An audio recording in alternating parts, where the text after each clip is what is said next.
এই যে লম্বা মশা, কোথায় যাচ্ছিস? জি আপু, ক্যান্টিনে যাচ্ছিলাম। আপু, আমি কি তোর পাড়ার মাসি যে আপু বলছিস? এখানে সবাই আমাকে ম্যাডাম বলে ডাকে, নাকি তোর কানে কম শুনিস? আকাশ থমকে দাঁড়ায়, ভয়ে তার গলা শুকিয়ে যায়। সে আস্তে করে ইস্যুর দিকে ঘুরে। ইস্যুর দলের অন্য মেয়েরা হেসে ওঠে। আকাশ আরো ঘাবড়ে যায়। Sorry madam. সরি বললে হবে? নতুন এসেছিস বুঝি? চেহারা দেখে তো মনে হচ্ছে দুধের শিশু। নাম কি তোর? আকাশ। কি শুনতে পাচ্ছি না, একটু জোর দিয়ে বল। নাকি তোর গলাতেও দুধ? আকাশ। ইস্যু আকাশের দিকে এগিয়ে এসে তার মুখের কাছে মুখ এনে বলে, আকাশ নাম তো খুব কাব্যিক, কিন্তু তোর চাল চলন দেখে তো মনে হচ্ছে মাটির নিচে কেঁচো। আকাশ কিছু বলতে পারে না, কেবল মাথা নিচু করে দাঁড়িয়ে থাকে। তার কপালে বিন্দু বিন্দু ঘাম জমতে শুরু করেছে। কলেজের মূল গেটে নতুন ইউনিফর্ম পরা জুনিয়র ছেলে দাঁড়িয়েছিল। তাদের মধ্যে আকাশ একটু দূরে দাঁড়িয়ে আশেপাশে তাকাচ্ছিল। হঠাৎ দূরে একটা কোলাহল শোনা যায়। কয়েকজন সিনিয়র মেয়ে একটা ছোট জটলার মধ্যে দাঁড়িয়ে আছে। তাদের মধ্যমণি ইস্যু, চোখে সুরমা, মুখে একটা অদ্ভুত কাঠিন্য। তার আশেপাশে কিছু জুনিয়র ছেলে মেয়ে ভয়ে ভয়ে দাঁড়িয়ে আছে। ইস্যুর দলবল তাদের উপর নানা রকম নির্দেশ দিচ্ছে। এই তুই কান ধরে উদ্বাস কর, দেখি কতটুকু জোর আছে তোর। ছেলেটি ভয়ে ভয়ে কাঁপতে কাঁপতে কান ধরে উঠবোস করতে থাকে। ইস্যুর দলবল হাসতে থাকে। আকাশ দূর থেকে এই দৃশ্য দেখছে। তার বুকটা ধুকপুক করছে। সে আর চোখে ইস্যুকে এড়িয়ে যাওয়ার চেষ্টা করে পাশ দিয়ে হেঁটে যেতে থাকে, কিন্তু ইস্যুর চোখ তাকে ধরে ফেলে। ইস্যু আকাশের দিকে এক পলক তাকিয়ে থাকে, আর তক্ষুনি আকাশকে ডাক দেয় এবং এটা সেটা জিজ্ঞেস করে। আকাশ তো কোনো মতে আমতা আমতা করে কথা বলে। ইস্যু হঠাৎ এক সিনিয়র ছেলেকে ইশারা করে বলে, রবিন, এই ছেলেটাকে দেখ, নতুন এসেছে। একে কলেজের নিয়ম কানুনগুলো শিখিয়ে দে, আর হ্যাঁ, ভালো করে শেখাবি যাতে ম্যাডামের কথা মনে থাকে। রবিন মুচকি হেসে আকাশের দিকে এগিয়ে এসে বলে, হ্যাঁ ম্যাডাম, চিন্তা করবেন না। ইস্যু আকাশের দিকে আর না তাকিয়ে অন্য জুনিয়রদের দিকে মনোযোগ দেয়। আকাশকে রবিন আর তার দলবল ঘিরে ধরে। রবিন আকাশের কাঁধে হাত রেখে বলে, এই আয় আকাশ, তোর সাথে একটু পরিচিত হই। তুই তো মনে হয় জানিস না এখানে সিনিয়রদের প্রতি কতটুকু সম্মান দেখাতে হয়। আমি জানি। জানিস? তাহলে ম্যাডামের সামনে অমন মূর্তির মতো দাঁড়িয়েছিলি কেন? চল ক্যান্টিনের দিকে যাই, ওখানে বসে কথা বলি। রবিন আর তার বন্ধুরা আকাশকে নিয়ে হাঁটতে শুরু করে। রবিন আকাশের পিঠে হালকা করে চাপড় দেয়। কি রে, এত চুপচাপ কেন? ম্যাডামের সামনে তোতা পাখির মতো কথা বলছিলি, এখন কি হয়েছে? কিছু না। কিছু না মানে? তুই তো আমাদের সামনে একদম চুপ। ম্যাডামকে দেখে বুঝি তোর গলা শুকিয়ে গেছে? হ্যাঁ, একটু। একটু না, অনেকখানি।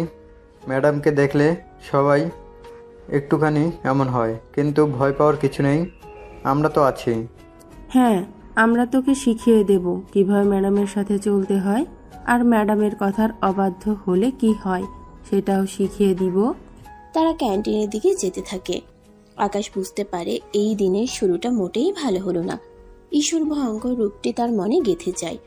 সে মনে মনে প্রার্থনা করে যেন আর কখনো ঈশ্বর মুখোমুখি না হয়। কলেজের প্রথম দিনটি এমন ভীভৎস কাটবে সে ভাবেনি। দুপুরের খাবারের বিরতি দেওয়া হয়।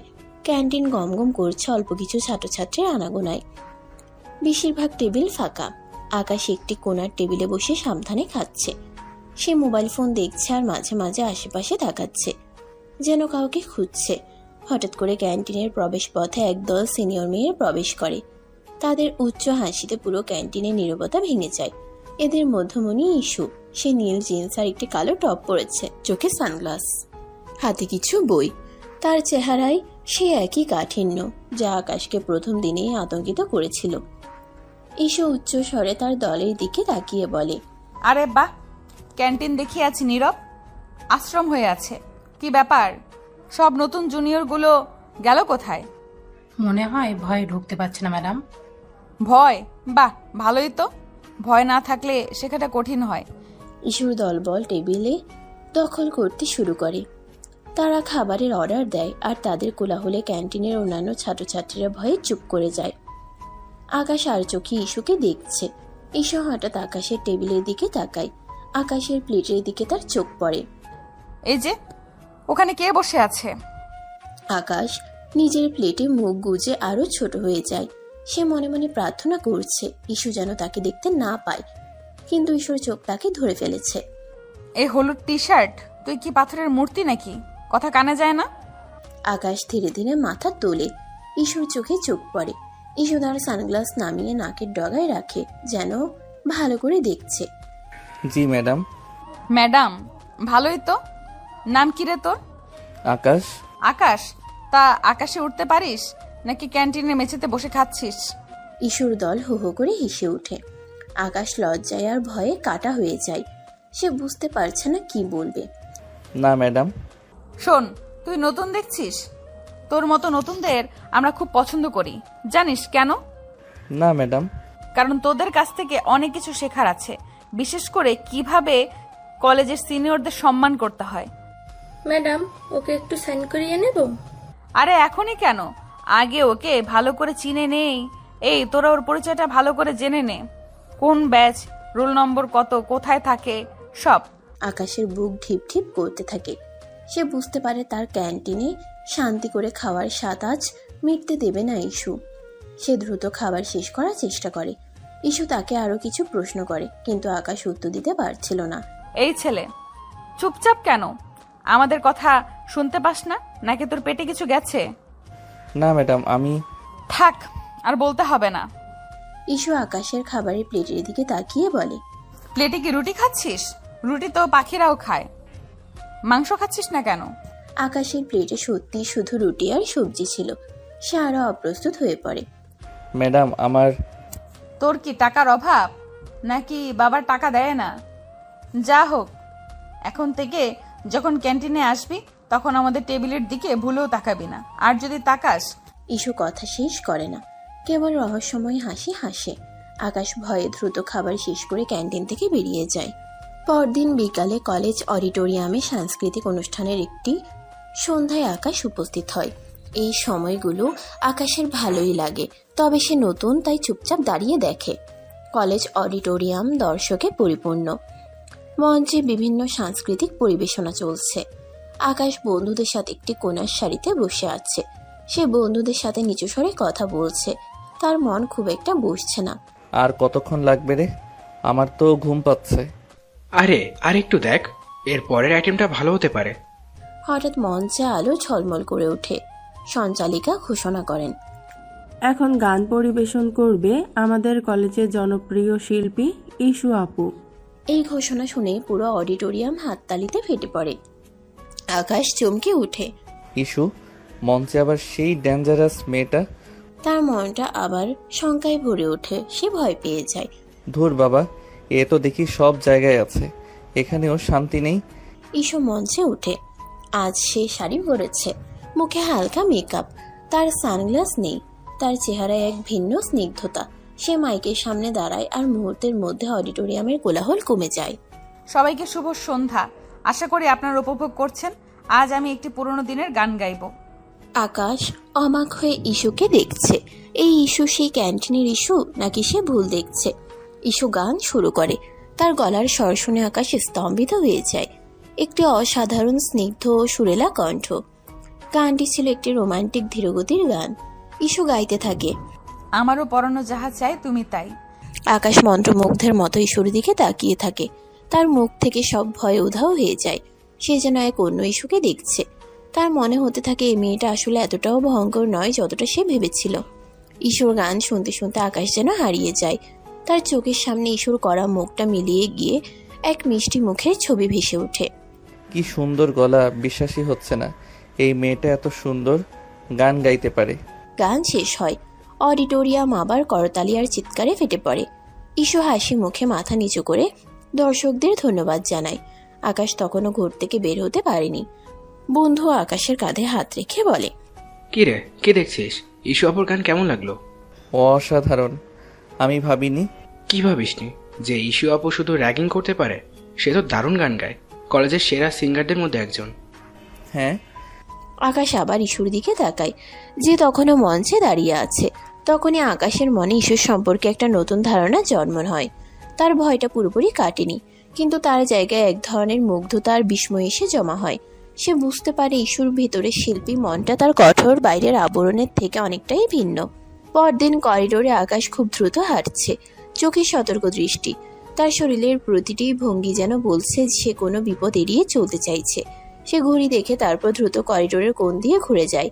দূর থেকে ইস্যু এবং তার বন্ধুদের উচ্চ কণ্ঠস্বর ভেসে আসে।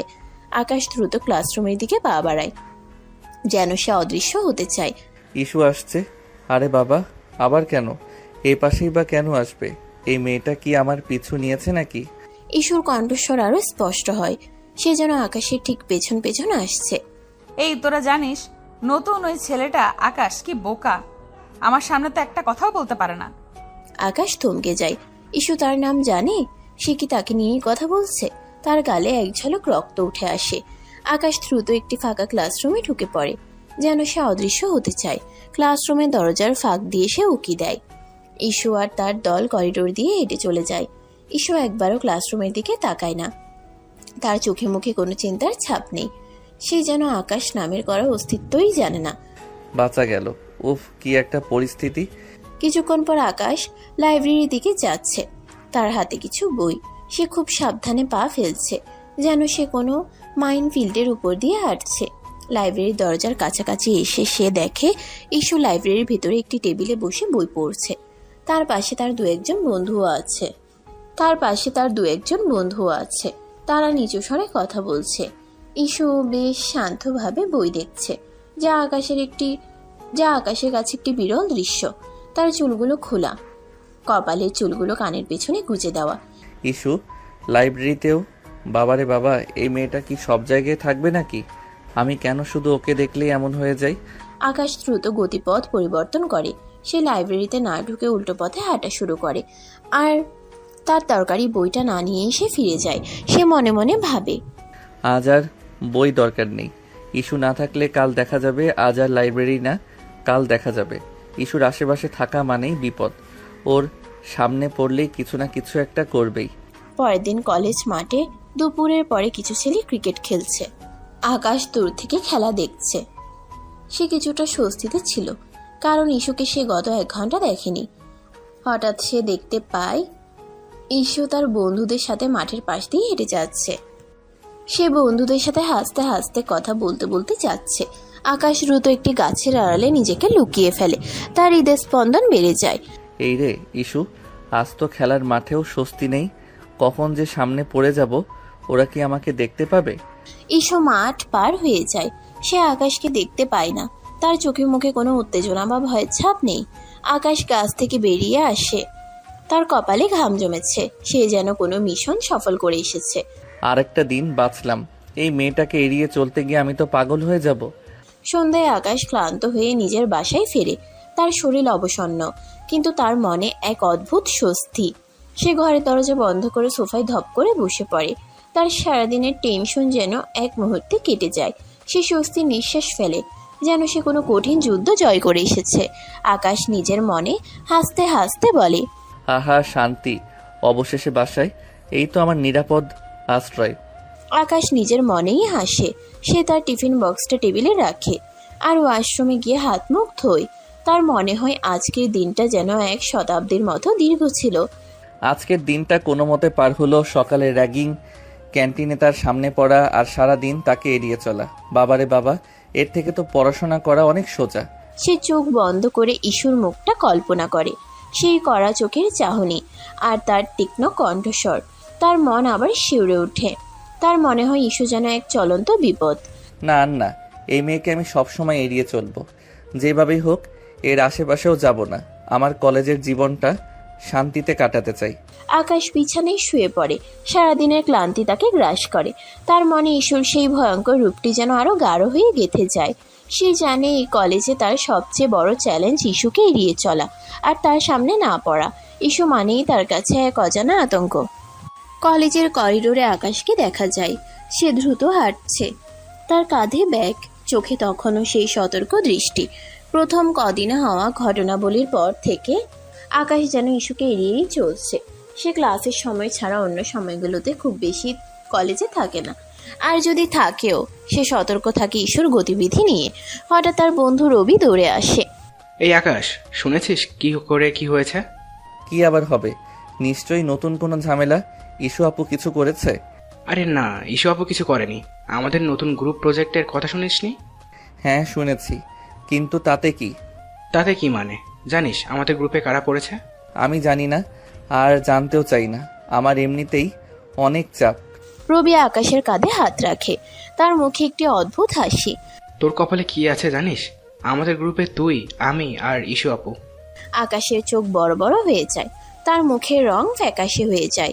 সে যেন নিজের কানে বিশ্বাস করতে পারছে না, তার শরীরের রক্ত যেন ঠান্ডা হয়ে যায়। কি বলছিস?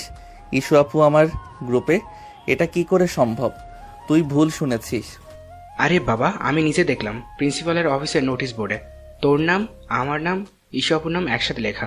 সবাই বলছে এটা নাকি প্রিন্সিপাল নিজেই ঠিক করে দিয়েছেন। ওহ নো, এটা হতে পারে না। এটা কি কোনো দুঃস্বপ্ন? আমার সাথে কেন এমন হবে? কেন হবে? ম্যাডাম তোকে দেখে না? তুই তার র্যাগিংয়ের শিকার হয়েছিস, ক্যান্টিনে তোর সামনে পড়েছিস, এখন প্রজেক্টে তার সাথে।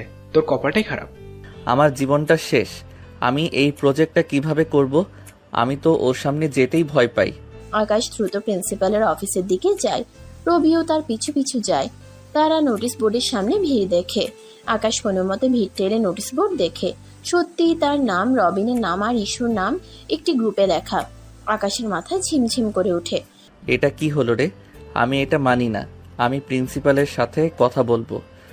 আরে পাগলামি করিস না, প্রিন্সিপালের সিদ্ধান্ত। কিছু বলতে যাবি তো আরো বিপদে পড়বি। আকাশ তাও প্রিন্সিপালের অফিসের দিকে পা বাড়ায়। সে জানে এটা উচিত হবে না, কিন্তু তার কাছে অন্য কোনো পথ নেই। তার মনে হয় এটাই তার একমাত্র বাঁচার রাস্তা। সে দরজা ঠেলে ভিতরে ঢুকে। প্রিন্সিপাল জনাব রহমান তার চেয়ারে বসে কিছু ফাইল দেখছেন। ইস্যুও প্রিন্সিপালের সামনে দাঁড়িয়ে আছে, তার মুখে বিরক্তি স্পষ্ট। স্যার, আমি কি আসতে পারি? হ্যাঁ আকাশ, এসো। কি ব্যাপার? স্যার, আমি আসলে প্রজেক্টের গ্রুপ লিস্টটা দেখছিলাম। আমার গ্রুপে ইস্যু আপু। হ্যাঁ জানি, আমি তোমাদের গ্রুপটা তৈরি করেছি। কেন, কোনো সমস্যা?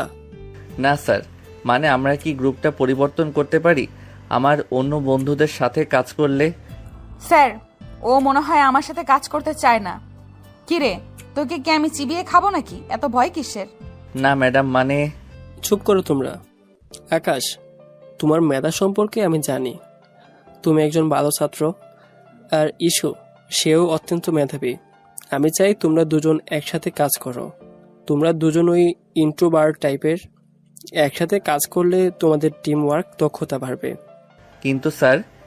কোনো কিন্তু নয়, এটা আমার সিদ্ধান্ত। আর ইস্যু, তুমিও শোনো, এই প্রজেক্টে কোনো সিনিয়র জুনিয়র ব্যাপার থাকবে না। তোমরা শুধুই গ্রুপ মেম্বার। তোমাদের প্রজেক্টটা কলেজের জন্য খুব গুরুত্বপূর্ণ। তোমরা একসাথে কাজ করবে, এটাই শেষ কথা। ঠিক আছে স্যার। আকাশ আর ইস্যু প্রিন্সিপালের অফিস থেকে বেরিয়ে আসে। করিডোরে দুজন মুখোমুখি দাঁড়ায়, তাদের দুজনের মুখেই বিরক্তি। ইস্যু কাঁধের ব্যাগটা ঠিক করে। শোনো, প্রিন্সিপাল যখন বলেছে তখন কাজটা করতেই হবে, কিন্তু মনে রাখবে আমি বেশি ঝামেলা পছন্দ করি না। নিজের কাজটা ঠিকঠাক করবে। হ্যাঁ ম্যাডাম, আমি চেষ্টা করব। চেষ্টা করবে মানে কি? কাজটা করবে। আর আমাকে ম্যাডাম না বলে ইস্যু ডাকতে পারিস। প্রজেক্টের সময় আমরা সহকর্মী। আকাশ অবাক হয়ে ইস্যুর দিকে তাকায়। ইস্যু তাকে নিজের নাম ধরে ডাকতে বলছে। এই প্রথম ইস্যু তার সাথে এত সুন্দর নরম সুরে কথা বলল। তার মুখে এক অদ্ভুত অনুভূতি। ইস্যু, ওকে ইস্যু ডাকতে হবে? এটা কি সত্যি? আমার সব ভয় কি কেটে যাবে? ইস্যু আর কোনো কথা না বলে হেঁটে চলে যায়। আকাশ সেখানে দাঁড়িয়ে থাকে। তার মনে এক মিশ্র অনুভূতি, ভয়, বিস্ময় আর এক অজানা আশঙ্কার মিশ্রণ। নিয়তি তাদের দুজনকে এমন এক অদ্ভুত সম্পর্কে বেঁধে দিয়েছে, যা আকাশ কখনো কল্পনাও করেনি। পরের দিন কলেজের লাইব্রেরির একটি কোণায় আকাশ বই আর ল্যাপটপ নিয়ে ব্যস্ত। টেবিলে অন্য প্রান্তে ইস্যু বসে আছে, তার সামনেও বই আর নোট খাতা। দুজনেই নীরবে কাজ করছে। নিয়তি তাদের দুজনকে এমন এক অদ্ভুত সম্পর্কে বেঁধে দিয়েছে, যা আকাশ কখনো কল্পনাও করেনি। পরের দিন কলেজের লাইব্রেরির একটি কোণায় আকাশ বই আর ল্যাপটপ নিয়ে ব্যস্ত। টেবিলের অন্য প্রান্তে ইস্যু বসে আছে, তার সামনেও বই আর নোট খাতা। দুজনেই নীরবে কাজ করছে। তাদের মধ্যে একটা চাপা উত্তেজনা। ঈশু মাঝে মাঝে আকাশের দিকে আর চোখে তাকাচ্ছে, আর আকাশ চেষ্টা করছে তার উপস্থিতি একদমই অগ্রাহ্য করতে। ইস, এই মেয়েটা কি এত মনোযোগ দিয়ে কাজ করে? আমি তো ভেবেছিলাম প্রজেক্ট মানেই সব জুনিয়রদের দিয়ে করিয়ে নেওয়া। ঈশু হঠাৎ মাথা তোলে, আকাশের দিকে তাকায়। এই আকাশ, তোর এই ডেটাগুলো দিয়েছিস? আমি তো খুঁজে পাচ্ছি না। ও হ্যাঁ ম্যাডাম, মানে ইস্যু, হ্যাঁ এই যে, আমি মনে হয় একটা ফোল্ডারে রেখেছিলাম। আকাশ দ্রুত কিছু ফাইল ঈশুর দিকে এগিয়ে দেয়। ঈশু ফাইলগুলো হাতে নিয়ে দেখে। ঠিক আছে, কিন্তু তোর প্রেজেন্টেশনের স্লাইডগুলো কি তৈরি? আমাদের তো ডেডলাইন প্রায় চলে আসছে। হ্যাঁ, আমি প্রায় শেষ করে ফেলেছি, শুধু কিছু গ্রাফ আর চার্ট যোগ করা বাকি। গ্রাফ? কোন গ্রাফ? আমাকে দেখা, দেখি তো কি করেছিস। আকাশ ইতস্তত করে তার ল্যাপটপটা ঈশুর দিকে ঘুরিয়ে দেয়। ঈশু গভীর মনোযোগ দিয়ে স্লাইডগুলো দেখে, তার মুখে একটা পেশাদারী ভাব। আইডিয়াটা ভালো, কিন্তু এই গ্রাফটা এখানে ঠিক খাপ খাচ্ছে না। এটা অন্য জায়গায় দিলে আরো ভালো দেখাবে। আর এই ডেটাটা একটু ভুল আছে মনে হচ্ছে, চেক করেছিস? আকাশ অবাক হয়ে ঈশুর কথা শুনে। ঈশু যে এত বুদ্ধিদীপ্ত আর খুঁটিয়ে কাজ করে তা তার ধারণাই ছিল না। আপনি, মানে তুমি এত কিছু লক্ষ্য করেছো? আমি তো এটা খেয়ালই করিনি। দেখতেও তো হবে। প্রজেক্ট মানে শুধু নাম কামানো নয়, কাজটাও ভালোভাবে করা চাই। এটা তো আর সাধারণ অ্যাসাইনমেন্ট নয়। তারা দুজনেই আবার কাজে মগ্ন হয়। ঈশু আকাশের কিছু ভুল ধরিয়ে দেয়, আর আকাশ অবাক হয়ে দেখে যে ঈশুর বিশ্লেষণ কতটা নির্ভুল। তাদের মধ্যে কাজের মাধ্যমে একটা নীরব বোঝাপড়া তৈরি হয়। ঈশুর কঠোর মেজাজটা যেন কাজের সময় কিছুটা নরম হয়ে যায়। দুদিন পর আকাশ তার হোস্টেলের বিছানায় শুয়ে আছে, জ্বর আর মাথা ব্যথায় কাতর। তার পাশে কিছু ওষুধের পাতা। সে ক্রমাগত কাশি দিচ্ছে, ল্যাপটপ খোলা, কিন্তু তার কাজ করার শক্তি নেই। প্রজেক্টের ডেডলাইন 2 দিন পর, আর তার কাজ এখনো শেষ হয়নি। সে খুব চিন্তিত। ইস, এখন কি হবে? কালকের মধ্যে শেষ করতে না পারলে তো ইস্যু আপু আমাকে আস্ত রাখবে না, কিন্তু জ্বর নিয়ে কিছুতেই কাজ করতে পারছি না। হঠাৎ তার রুমের দরজায় নক হয়। আকাশ অবাক হয়। এই সময় সাধারণত কেউ আসে না। সে কোনো মতে উঠে গিয়ে দরজা খুলে। দরজায় ইস্যুকে দেখে সে স্তব্ধ হয়ে যায়। ইস্যুর হাতে একটা ফলের ঝুড়ি আর একটা ওষুধের প্যাকেট। তার মুখে চিন্তার ছাপ। ইস্যু, তুমি এখানে? কিরে, খবর পেলাম তুই নাকি অসুস্থ। কাল থেকে কলেজেও আসছিস না। আমি তোকে ফোনও করেছিলাম। হ্যাঁ, জ্বর আর সর্দি, কিছুতেই উঠতে পারছি না। ও বাবা, দেখি তো কপালে হাত দিয়ে। আরে, কপাল তো রীতিমতো আগুনে গরম। ডাক্তার দেখিয়েছিস? ওষুধ খাচ্ছিস? হ্যাঁ, সকালে ডাক্তার দেখিয়েছি, ওষুধ খেয়েছি, কিন্তু কাজের খুব চাপ। প্রজেক্টটা দূর, আগে সুস্থ হ। প্রজেক্ট নিয়ে চিন্তা করিস না, আমি আছি তো। আকাশ অবাক হয়ে ইস্যুর দিকে তাকায়। তার চোখে অবিশ্বাস। ইস্যু তার জন্য ফল আর ওষুধ নিয়ে এসেছে, আর প্রজেক্টের জন্য চিন্তা করতে বারণ করছে। আমি জানি তোর কাজ বাকি আছে। আমি তোর ল্যাপটপটা দেখেছি, কিছু কাজ আমি করে দিয়েছি। তোর শেষ স্লাইড আর ডেটা এন্ট্রি বাকি ছিল, আমি করেছি।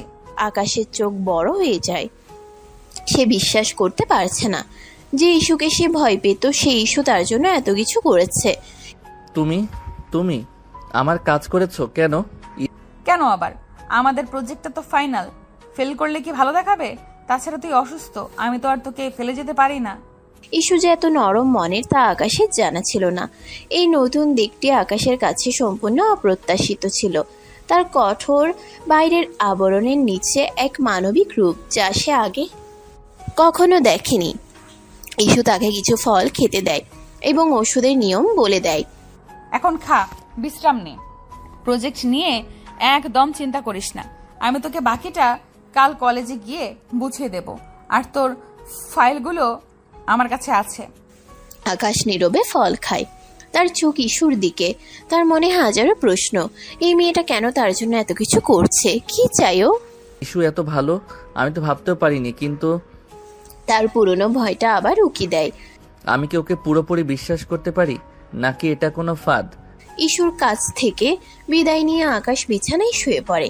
তার জ্বর কিছুটা কমেছে, কিন্তু তার মনে ইস্যুর এই নতুন আচরণ নিয়ে এখন গভীর চিন্তা হচ্ছে। সে এখনো পুরোপুরি নিশ্চিত হতে পারছে না ইস্যুর উদ্দেশ্য নিয়ে। তার মনে দোলাচল। কলেজ ক্যান্টিনে দুপুরের ভিড়। আকাশ তার বন্ধুদের সাথে এক টেবিলে বসে প্রজেক্টের জমা দেওয়া নিয়ে কথা বলছে। সে বেশ ফুরফুরে মেজাজে, কারণ প্রজেক্টের কাজ সফলভাবে শেষ হয়েছে। ইস্যু তখন তার বন্ধুদের সাথে অন্য একটি টেবিলে বসে আছে, তার চোখ আকাশের দিকে। সেখানে একটি ফাইল রাখা। আকাশ একটি ফাইল নিয়ে তার বন্ধু রবিনকে কিছু দেখাচ্ছিল। দেখো এই ফাইলটা, আমি এটা ফাইনাল ডেটার জন্য রেখেছিলাম। ভেবেছিলাম ইস্যু আপু হয়তো এটা খেয়াল করবে না, কিন্তু সে সব খুঁটিয়ে দেখে। আরে ইস্যু আপু কি আর এমনি এমনি এত করা? কাজটা তো ভালোই হয়েছে। আকাশ আর রবিন নিজেদের মধ্যে হাসাহাসি করছিল, কিন্তু তাদের হাসিটা কানে যায় ইস্যুর চোখ যায় আকাশের হাতে থাকা ফাইলটির দিকে। সেটি ছিল প্রজেক্টের একটি গুরুত্বপূর্ণ ফাইল। ইস্যু ভেবেছিল আকাশ ইচ্ছাকৃতভাবে এই ফাইলটি লুকিয়ে রেখেছিল, যা তাকে দেয়নি। তার মুখে বিরক্তির ছাপ ফুটে ওঠে। সে দ্রুত উঠে আকাশের টেবিলের দিকে আসে। এই আকাশ, তোর হাতে ওটা কি? আকাশ চমকে ওঠে, ফাইলটা হাতে নিয়ে এসে গুটিয়ে যায়। ইস্যুকে এত কাছে দেখে তার বুক কেঁপে ওঠে। ইস্যু, এটা কিছু না। কিছু না, আমাকে দেখা। তোর হাতে কি লুকোচ্ছিস? আকাশ ফাইলটা দিতেই ইতস্তত করে। ইস্যু এবার রেগে যায়। আমাকে অবিশ্বাস করছিস? তোর কি মনে হয় আমি তোকে প্রজেক্টের কাজে সাহায্য করেছি মানে তুই যা খুশি তাই করবি? আমার সাথে কোনো চালাকি করার চেষ্টা করছিস? না ইস্যু, তুমি ভুল বুঝছো। ইস্যু আকাশের কাছ থেকে ফাইলটা প্রায় ছিনিয়ে নেয় এবং ফাইলটা খুলে দেখে। কি ভুল বুঝছি? এই ফাইলটা, এটা তো প্রজেক্টের মূল ডেটা। এটা তুই কেন লুকিয়ে রেখেছিলি? আমাকে দিসনি কেন? ইস্যু, আমি তোমাকে বোঝানোর চেষ্টা করছি, এটা আমি রেখেছিলাম। কি রেখেছিলি? তুই কি আমার সাথে কোনো চালাকি করার চেষ্টা করছিলি? তুই কি ভেবেছিলি আমি প্রজেক্টের কাজ বুঝি না? তোকে বিশ্বাস করেছিলাম, আর তুই আমার সাথে এমন করছিস? ইস্যু কণ্ঠস্বর উঁচু হয়ে যায়। ক্যান্টিনের সবাই তাদের দিকে তাকায়। আকাশের মুখ ফ্যাকাশে হয়ে যায়। সে সবার সামনে এভাবে অপমানিত হতে রাজি ছিল না। তার চোখে কষ্ট ফুটে ওঠে। আকাশ ধীর কণ্ঠে চোখে জল এনে বলে, তুমি আমাকে ভুল বুঝছো ইস্যু। আমি এই ফাইলটা আলাদা রেখেছিলাম কারণ এটা তোমার শেষ দিকের কাজের জন্য দরকার ছিল। আমি ভেবেছিলাম এটা নিয়ে পরে তোমার সাথে কথা বলবো। ধুর, তোর সব অজুহাত। আমার সাথে আর কথা বলবি না। তোর মতো মানুষকে আমি ঘৃণা করি।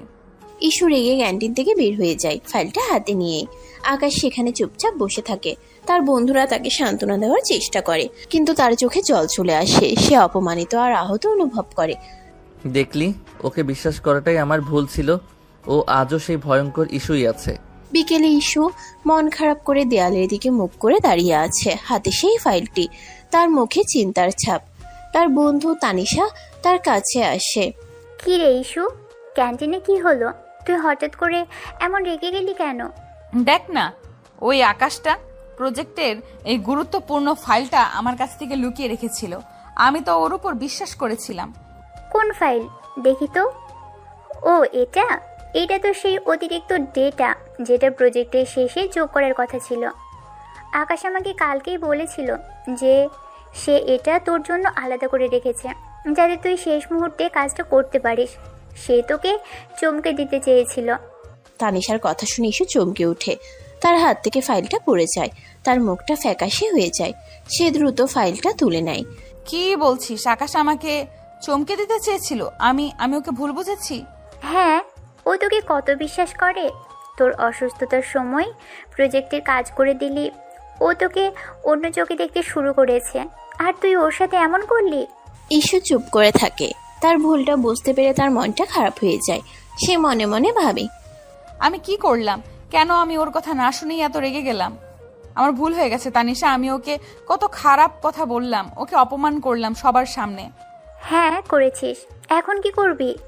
আমি ওর কাছে যাব, ওর কাছে ক্ষমা চাইবো। ইস্যু দ্রুত পায়ে আকাশের খোঁজে বের হয়। সে পুরো কলেজ চষে ফেলে আকাশকে খোঁজে। অবশেষে সে কলেজের একটি ফাঁকা ক্লাসরুমে আকাশকে একা বসে থাকতে দেখে। আকাশ তখনও মন খারাপ করে বসে আছে। তার চোখে বিষণ্ণতা। ইস্যু ধীরে ধীরে তার কাছে যায়। আকাশ চমকে ওঠে। সে ইস্যুকে দেখে অবাক হয়। তার মনে আবার ভয় জাগে। ইস্যু আবার কি বলবে। ইস্যু, তুমি এখানে? ইস্যু আকাশের সামনে এসে দাঁড়ায়। তার মুখটা লজ্জিত। আকাশ, আমি তোর কাছে দুঃখিত। আমার ভুল হয়ে গেছে। আকাশ অবাক হয়ে ইস্যুর দিকে তাকায়। ইস্যু দুঃখিত? এই প্রথম ইস্যু তার কাছে ক্ষমা চাইছে। তার মনে হয় সে হয়তো স্বপ্ন দেখছে। দুঃখিত, তুমি? হ্যাঁ, তানিশা আমাকে সব খুলে বলেছে। আমি এই ফাইলটা না দেখেই তোকে ভুল বুঝেছি। আমি জানি আমি তোকে সবার সামনে অপমান করেছি। তুই নিশ্চয়ই খুব কষ্ট পেয়েছিস। আকাশ ইস্যুর দিকে তাকিয়ে থাকে, তার চোখে অবিশ্বাস। ইস্যুর এই নরম রূপটা সে আগে কখনো দেখেনি। তার মনে জমা বরফটা যেন গলতে শুরু করেছে। হ্যাঁ, আমি কষ্ট পেয়েছিলাম। তুমি এমনটা করবে ভাবিনি। আমি খুব খারাপ ব্যবহার করেছি, আমি জানি। তুই আমাকে ভয় পাস, কিন্তু আমি আসলে এমনটা বলতে চাইনি। তুই আমাকে ক্ষমা করে দিবি? আকাশ ইস্যুর দিকে তাকিয়ে থাকে। তার মনে ইস্যু সম্পর্কে জমে থাকা সব রাগ আর ভয় যেন ধীরে ধীরে কমে যাচ্ছে। এই প্রথম ইস্যু তার কাছে ক্ষমা চাইছে, তাও এত বিনয়ের সাথে। তার মনে এক নতুন অনুভূতি জাগে। ঠিক আছে, আমি তোমাকে ক্ষমা করে দিলাম, কিন্তু তুমি কেন এত রেগে গিয়েছিলে? আমি একটু বেশি রিয়্যাক্ট করি। আসলে প্রজেক্টটা নিয়ে আমি খুব সিরিয়াস ছিলাম, তাই মনে হলো তুই বুঝি আমার সাথে চালাকি করছিস। আকাশও হাসে। তাদের মধ্যে একটা অদ্ভুত স্বস্তির নিঃশ্বাস বয়ে যায়। তাদের মধ্যে জমে থাকা বরফ যেন অনেকটাই গলে গেছে। তারা দুজনেই বুঝতে পারে এই ছোট ঘটনা তাদের মধ্যে এক নতুন সম্পর্কের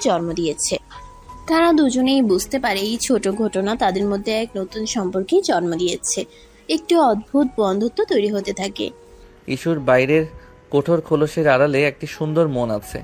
ও তো আসলে খারাপ না, কিন্তু ভয় পুরোপুরি কাটে না, কারণ ইস্যুর ডেঞ্জারাস উপাধিটা কলেজের সবার কাছে স্পষ্ট। ওকে বিশ্বাস করতে এখনো কিছুটা সময় লাগবে। ইস্যু আকাশের দিকে তাকিয়ে হাসে।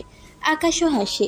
তাদের মধ্যে যেন একটা নীরব সম্পর্ক হয়, যেখানে তাদের সম্পর্ক আর শুধু সিনিয়র জুনিয়রের ভয়ঙ্কর সম্পর্ক থাকবে না, হয়তো নতুন কিছুতে রূপ নেবে। পরদিন আকাশ তার বন্ধুদের সাথে গল্প করছে। সে অনেক বেশি স্বাচ্ছন্দ্য। হঠাৎ তার চোখ যায় ক্যান্টিনের প্রবেশ পথে। ইস্যু ঢুকছে একা, তার হাতে একটি বই। সে অন্যদিনের মতো তার দলবল নিয়ে আসেনি। ইস্যু আকাশের টেবিলের দিকে তাকায়। আগে হলে আকাশ দ্রুত চোখ সরিয়ে নিত, কিন্তু আজ সে ইস্যুর দিকে তাকিয়ে থাকে। ইস্যু হালকা হাসে, যা আকাশের কাছে সম্পূর্ণ নতুন। সে ইস্যুর এই রূপ দেখেনি আগে। সেও প্রতি উত্তরে হাসে। ইস্যু একা আর হাসছে, বিশ্বাসই হচ্ছে না।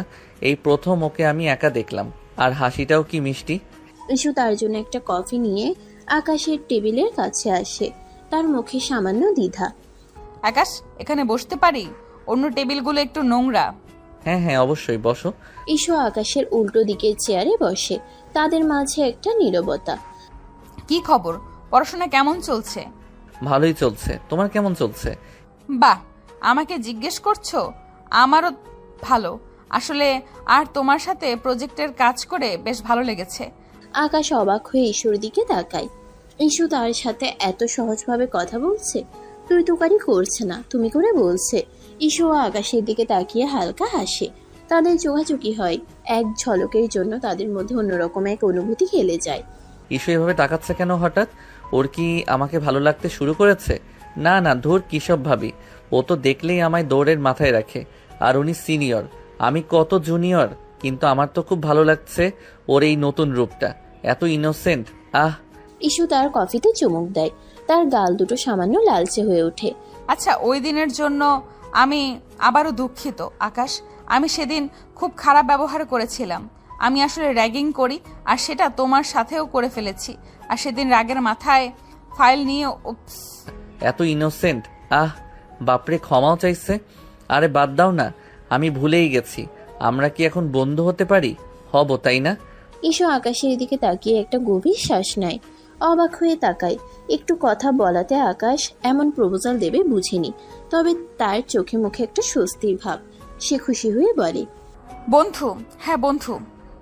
তোমার সাথে বন্ধু হতে পেরে আমার ভালো লাগছে, কিন্তু আমি যে সিনিয়র, বন্ধু বলতে ভয় করছে না?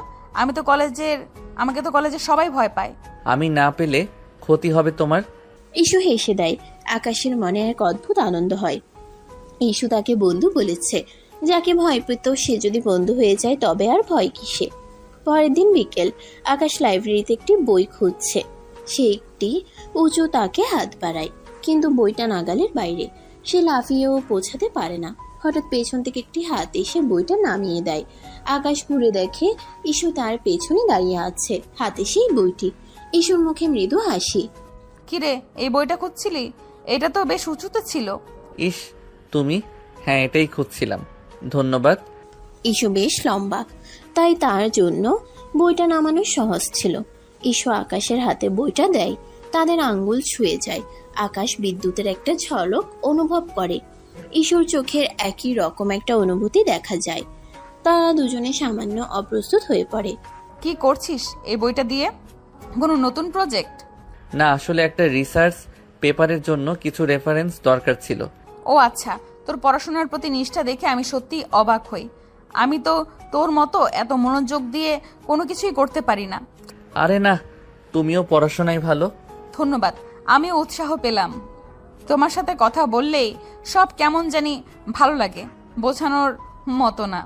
আকাশের বুকের ভেতরটা কেমন যেন করে ওঠে। ইস্যু কি পরোক্ষভাবে তার অনুভূতি প্রকাশ করছে? ইস্যুর কথাই যেন এক ধরনের মিষ্টি সুর। ইস্যু কি আমাকে পছন্দ করে? ওর কথায় এমন ইঙ্গিত কেন? আমার তো ওর এই দিকটা খুব ভালো লাগছে। ইস্যু হঠাৎ আকাশের দিকে ঝুঁকে আসে, তার চোখে চোখ রাখে, তার কণ্ঠস্বর নিচু, যেন কেবল আকাশকে শোনাতে চাইছে। জানি আগে আমার ভয়ে সবাই কাঁপতো, জানি আমাকে দেখলে তোর দম বন্ধ হয়ে আসতো, কিন্তু এখন কি? এখন আমাকে দেখলে তোর আর ভয় লাগে না, বরং ভালো লাগে, খুব ভালো লাগে। আকাশের মুখ লাল হয়ে যায়, তার হৃদস্পন্দন দ্রুত হতে থাকে।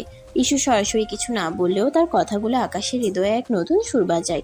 ইস্যু সামান্য হেসে তার হাতটা দিয়ে আকাশের হাতের উপর দিয়ে আলতো করে টান দেয়, যেন ওকে আরো কাছে টানতে চাইছে। তারপর কি মনে করে যেন সে দ্রুত লাইব্রেরি থেকে বেরিয়ে যায়, এক প্রকার পালিয়ে যায়। আকাশ সেখানে স্থির হয়ে দাঁড়িয়ে থাকে, হাতে সেই বইটা। ইস্যুর কথাগুলো তার কানে বাজতে থাকে। তার মনে হয় তাদের সম্পর্কটা হয়তো বন্ধুত্বের চেয়েও বেশি কিছু হতে চলেছে। ইস্যুর প্রতি তার পুরনো ভয়টা যেন ধীরে ধীরে ভালোবাসায় রূপান্তরিত হচ্ছে, কিন্তু তার মনে একটা সংশয় থেকেই যায়। এই ডেঞ্জারাস মেয়েটার সাথে সে কি সত্যি এই সম্পর্ক এগিয়ে নিতে পারবে? কলেজের অন্য ছাত্রছাত্রীরা কি এই সম্পর্ককে মেনে নেবে? পরদিন কলেজ ক্যান্টিনের বাইরের খোলা চত্বরে আকাশ আর ইস্যু বসে গল্প করছে। আকাশ কিছুটা দ্বিধাগ্রস্ত, আর ইস্যু মনোযোগ দিয়ে শুনছে। তাদের চারপাশে কিছু ছাত্রছাত্রী হেঁটে যাচ্ছে, কেউ কেউ তাদের দিকে আর চোখে তাকাচ্ছে। ইস্যু, তোমাকে একটা কথা বলবো, রাগ করবে না তো? আসলে প্রথম দিকে যখন কলেজে এসেছিলাম তখন তোকে খুব ভয় পেতাম, মানে তুই খুব কড়া ছিলি। ক্যান্টিনে, করিডোরে যখনই দেখতাম বুকটা ধরফর করতো। ইস্যু আকাশের কথা শুনে হো হো করে হেসে ওঠে। তার হাসিটা মুক্ত আর প্রাণবন্ত, যা আকাশের কাছে সম্পূর্ণ নতুন। কি তাই না? ঠিক বলিনি? আর আমারও ভালো লাগে, খুব ভালো লাগে। কি এমন কথা যা শুনে আমি রেগে যাব? বল না।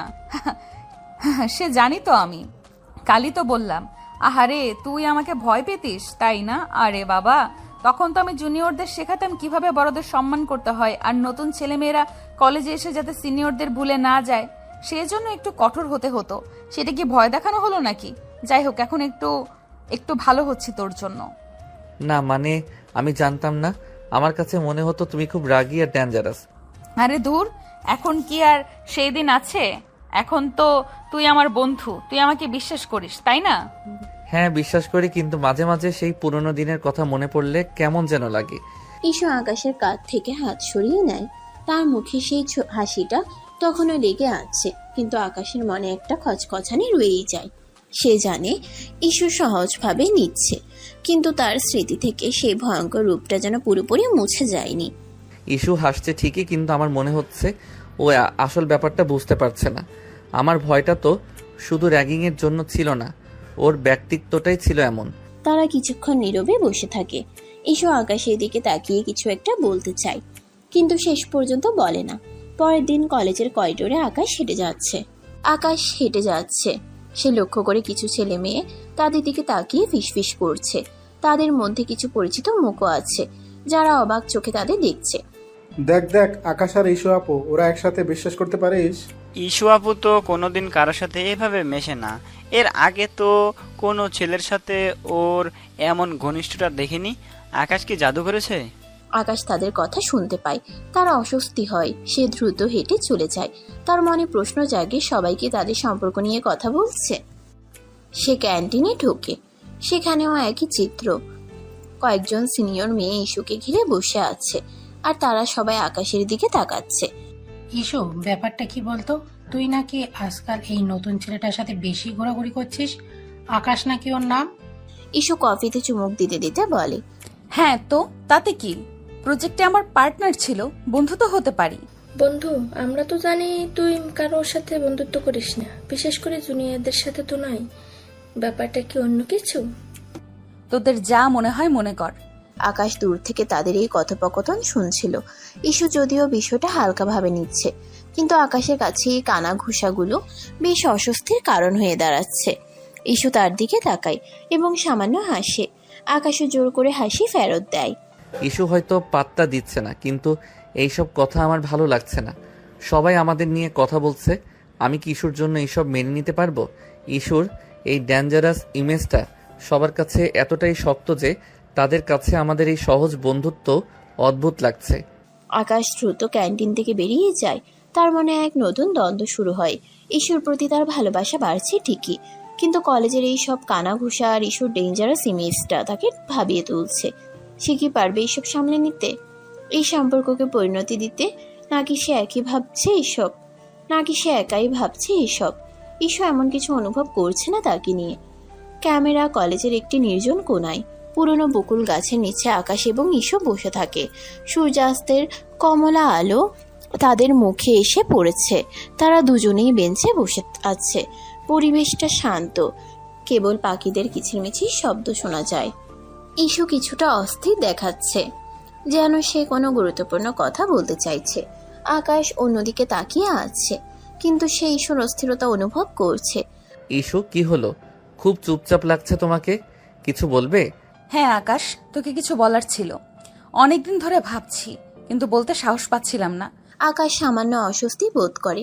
তার মনে এক অজানা আশঙ্কা কাজ করে। কি বলবে ইস্যু? কোনো জটিল কথা না তো?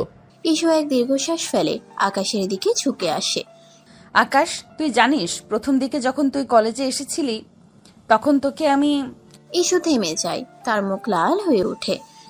আসলে তোকে আমি অনেক জ্বালিয়েছি।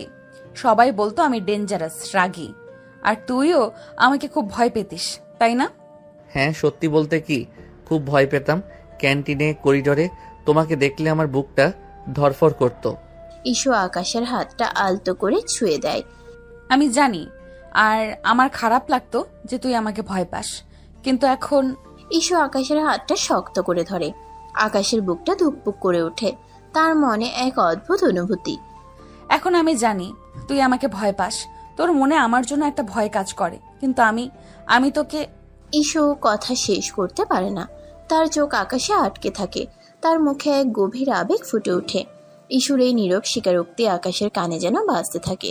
তার পুরনো দিনের সেই ভয়ঙ্কর ইস্যুর ছবিটা মুহূর্তেই তার চোখের সামনে ভেসে ওঠে। তার হাতটা ঠান্ডা হয়ে আসে। ইস্যুর হাত তার হাতের উপর থাকা সত্ত্বেও আকাশের মনে সেই পুরনো দিনের ভয়ের রেশ ফিরে আসে। তার মনে হয় এই ইস্যু কি সেই ইস্যু যাকে সে আগে ভয় পেত? ইস্যু কি বলতে চাইছে? ও কি আমাকে ভালোবাসে? কিন্তু এই ডেঞ্জারাস মেয়েকে আমি কি সত্যি ভালোবাসতে পারবো?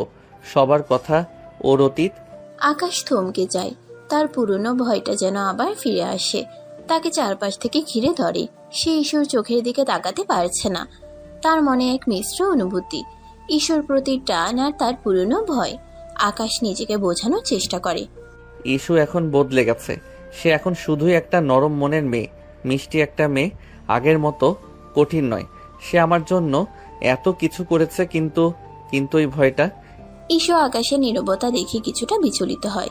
সে বুঝতে পারে আকাশ দ্বিধায় ভুগছে। কি হলো আকাশ, তুই কিছু বলছিস না কেন? আকাশ কোনো উত্তর দিতে পারে না। ইস্যু আকাশের নীরবতা দেখে কিছুটা বিচলিত হয়। সে বুঝতে পারে আকাশ দ্বিধায় ভুগছে। আকাশ কোনো উত্তর দিতে পারে না। সে শুধু ইস্যুর দিকে তাকিয়ে থাকে। তার মনে হাজারো প্রশ্ন। সে জানে না এই সম্পর্কের পরিণতি কি হবে। আকাশ কোনো উত্তর দিতে পারে না। সে শুধু ইস্যুর দিকে তাকিয়ে থাকে। তার মনে হাজারো প্রশ্ন। সে জানে না এই প্রশ্নের পরিণতি কি হবে। ইস্যুর প্রতি তার টান বাড়লেও তার পুরনো দিনের ভয় তাকে কুড়ে কুড়ে খাচ্ছিল। তার মনে সংশয় জাগে, সে কি পারবে এই ডেঞ্জারাস মেয়েকে তার জীবনসঙ্গিনী হিসেবে মেনে নিতে? সূর্য অস্ত যায়, চারিদিকে অন্ধকার নেমে আসে। তাদের সম্পর্কের অনিশ্চয়তা যেন এই অন্ধকারের মতোই গভীর হয়ে ওঠে। আকাশ কিছু বলে না। ইস্যুর হাত থেকে নিজের হাতটা ছুটিয়ে হনহন করে হেঁটে যেতে থাকে। ইস্যু সেখানেই বসে থাকে, ওর চোখ বেয়ে পানি পড়তে থাকে। রাতে আকাশ তার বাবার পাশে বসে খবরের কাগজ পড়ছে, কিন্তু মনোযোগ মোটেই কাগজে নেই। তার মা ফরিদা বেগম এবং খালা রিহানা বেগম সোফায় বসে গল্প করছেন। তাদের আলোচনার বিষয়বস্তু স্পষ্ট, আকাশের বিয়ে। আকাশের বাবা হাসান সাহেব একজন সরকারি কর্মকর্তা, বেশ গম্ভীর প্রকৃতির। তার মা এবং খালা দুজনেই প্রথাগত ধ্যান ধারণার মানুষ। ফরিদা বেগম তার বোনের দিকে তাকায়। রেহনা, দেখ তো এই মেয়েটার ছবিটা কেমন। গত সপ্তাহে দেখতে গিয়েছিলাম, তোর কি মনে হয় আকাশের জন্য কেমন হবে? দেখতে তো মন্দ না, লম্বা ফর্সা, কিন্তু গায়ের রং একটু চাপা না? আর কেমন যেন চুপচাপ মনে হচ্ছে। আমাদের আকাশের মতো ছেলের জন্য তো আরও চঞ্চল সুন্দরী মেয়ে চাই। আমিও তাই ভাবছিলাম। আকাশেরও তো একটা পছন্দ আছে নাকি? ওর মতামতটা জেনে নিতে হবে। আকাশের বুকটা ধুকপুক করে ওঠে। সে খবরের কাগজ থেকে চোখ তুলে মা আর খালার দিকে তাকায়। তার মনে হয় যেন সে কোনো অদৃশ্য ফাঁদে আটকা পড়ছে। ইস্যুর কথা তার মনে পড়ে। ইস্যুকে সে তার পরিবারের সামনে কিভাবে পরিচয় করাবে তা ভেবে পায় না। তার মাথায় হাজারো প্রশ্ন ঘুরপাক খাচ্ছে। ইস্যুর ডেঞ্জারাস ইমেজ, তাদের বয়সের পার্থক্য, ইস্যুর স্বাধীন চেতা মনোভাব। তার মনে হয় তার পরিবার কিছুতেই ইস্যুকে মেনে নেবে না। ইস্যু, আমি তোমাকে কিভাবে বলবো? আমার মা বাবা কি তোমাকে মেনে নেবে? তোমার কলেজের সেই পরিচিতি, তোমার দৃঢ় ব্যক্তিত্ব, তোমার চপল কথাবার্তা আর এমন অ্যাটিটিউড, ওরা কি বুঝবে যে তুমি কতটা ভালো? আজকালকার ছেলে মেয়েদের পছন্দ বলে কিছুই নেই। আমাদের সময় মা বাবারা যা ঠিক করতেন সেটাই মানতে হতো, আর এতেই ভালো হতো। নিজের পছন্দ বলে এখন শুধু সমস্যা তৈরি হয়। তোর বাবা ঠিকই বলেছেন আকাশ, আমরা তো তোর ভালোর জন্যই বলছি। এবার ফাইনাল ইয়ার, এরপর তো চাকরি বাকরি। তার আগে একটা ভালো ঘরে বিয়েটা হয়ে গেলে চাপ কমবে। হ্যাঁ মা, আমি জানি। দেখিস আকাশ, তোর জন্য কত ভালো ভালো সম্বন্ধ আসছে। সরকারি চাকরিজীবীর মেয়ে, এমনিতে দেখতে শুনতে ভালো, আমাদের বংশের নাম যশ তো আছেই। এমন সুযোগ কিন্তু বারবার আসে না। আকাশ অস্বস্তিতে ভোগে। সে নিজের ঘরে চলে যেতে চায়, কিন্তু পারে না। তার মনে হয় যেন সে অদৃশ্য শিকলে বাঁধা। আমি কি করে এদের ইস্যুর কথা বলি? আমি জানি ওরা শুনতেও চাইবে না। ইস্যুকে আমি কিভাবে বোঝাবো যে আমি কি পরিস্থিতির মধ্যে আছি? একটু পর ফরিদা বেগম আকাশের পড়ার ঘরে আসেন। আকাশ তখন বই পড়ার ভান করছে। কিরে আকাশ, এত চুপচাপ কেন? তোর জন্য মেয়ে দেখছি, তাতে তোর কোনো মতামত নেই? না মা, তোমাদের যেটা ভালো মনে হয়। এভাবে বললে হবে? তোর ভবিষ্যৎ, আমাদেরও তো একটা দায়িত্ব আছে, তাই না? আমরা চাই একটা শান্ত ভদ্র মেয়ে আসুক ঘরে, যে ঘর সামলাবে, তোর পাশে থাকবে। তোর কি কাউকে পছন্দ? আকাশ এই প্রশ্নটার জন্য প্রস্তুত ছিল না। তার বুক ধরফর করে ওঠে। ইস্যুর মুখটা তার চোখের সামনে ভেসে ওঠে। ইস্যু কি শান্ত আর ভদ্র? ইস্যু কি শুধু ঘর সামলাবে? আকাশ জানে ইস্যু অনেক আত্মবিশ্বাসী এবং স্বাধীন চেতা। এই মুহূর্তে ইস্যুর কথা বললে তার মা কেমন প্রতিক্রিয়া দেখাবেন তা ভেবেই তার শরীর হিম হয়ে আসে। না মা, আমার কাউকে পছন্দ না, তোমরা যেটা ঠিক মনে করো। সত্যি বলছিস? এমন কিছু লুকিয়ে রাখিস না তো? আজকালকার ছেলেমেয়েরা কত কি লুকিয়ে রাখে। না মা, একদম না। আমি শুধু চাই তোমাদের পছন্দের মেয়ে। ফরিদা বেগম কিছুক্ষণ আকাশের দিকে তাকিয়ে থাকেন, যেন তার কথা যাচাই করছেন। তারপর তিনি সন্তুষ্ট হয়ে উঠে যান। আকাশ দীর্ঘশ্বাস ফেলে। সে জানে সে তার মায়ের কাছে মিথ্যা বলেছে। এই মিথ্যাটা তাকে ভেতরে ভেতরে কুড়ে কুড়ে খাচ্ছিল। ঈশ্বর প্রতি তার ভালোবাসা একদিকে, আর পরিবারের প্রত্যাশা অন্যদিকে। এই দ্বন্দ্ব তাকে অসহায় করে তোলে। সে নিজের হাত দুটো মুঠো করে ধরে। আমি কি ইস্যুকে ভালোবাসতে পারবো? যদি বাসিও, পরিবার কি মেনে নেবে? আমি ইস্যুকে হারাবো নাকি পরিবারকে?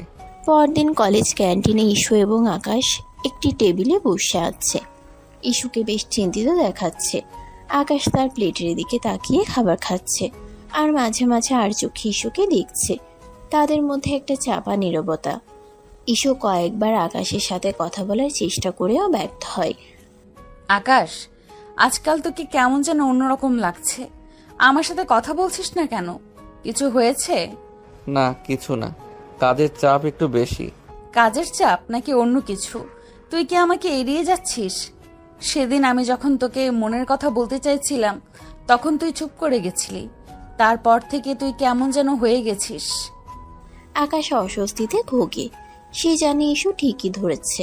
তার মনে পড়ে তার পরিবারের কথা, বিয়ের আলোচনার কথা। সে ইসুকে এই মুহূর্তে কিছু বলতে পারছে না। আরে না ইস্যু, এমন কিছু না, তুই যা ভাবছো তা নয়। আমি জানি কি ভাবছি, আমি বুঝতে পারছি। তুই আমাকে তোর পরিবারের কাছে প্রকাশ করতে ভয় পাচ্ছিস। তুই ভাবছিস তোর পরিবার আমাকে মেনে নেবে না, তাই না? আকাশ চমকে ইসুর দিকে তাকায়। ইসু কিভাবে এত কিছু বুঝতে পারলো? তার মুখটা ফ্যাকাশে হয়ে যায়। কি বলছো ইস্যু? এসব কিসের কথা? আমি কেন ভয় পাবো? আমার পরিবার কেন তোমাকে মেনে নেবে না? আমার কলেজের ইমেজটার জন্য, তাই না? আমার এই ডোন্ট কেয়ার টাইপ চলাফেরার জন্য তোর পরিবারের কাছে আমি সেই ডেঞ্জারাস সিনিয়র মেয়েটা। তুই আমাকে ভালোবাসিস, তুই হয়তো এখনো নিজেকে বোঝাতে পারছিস না, আমার সাথে স্বীকার করছিস না। আকাশ চুপ করে যায়। ইসুর কথাগুলো যেন তার হৃদয়ে বিঁধে যায়। সে অস্বীকার করতে পারছে না, কারণ ইসু ঠিকই ধরেছে।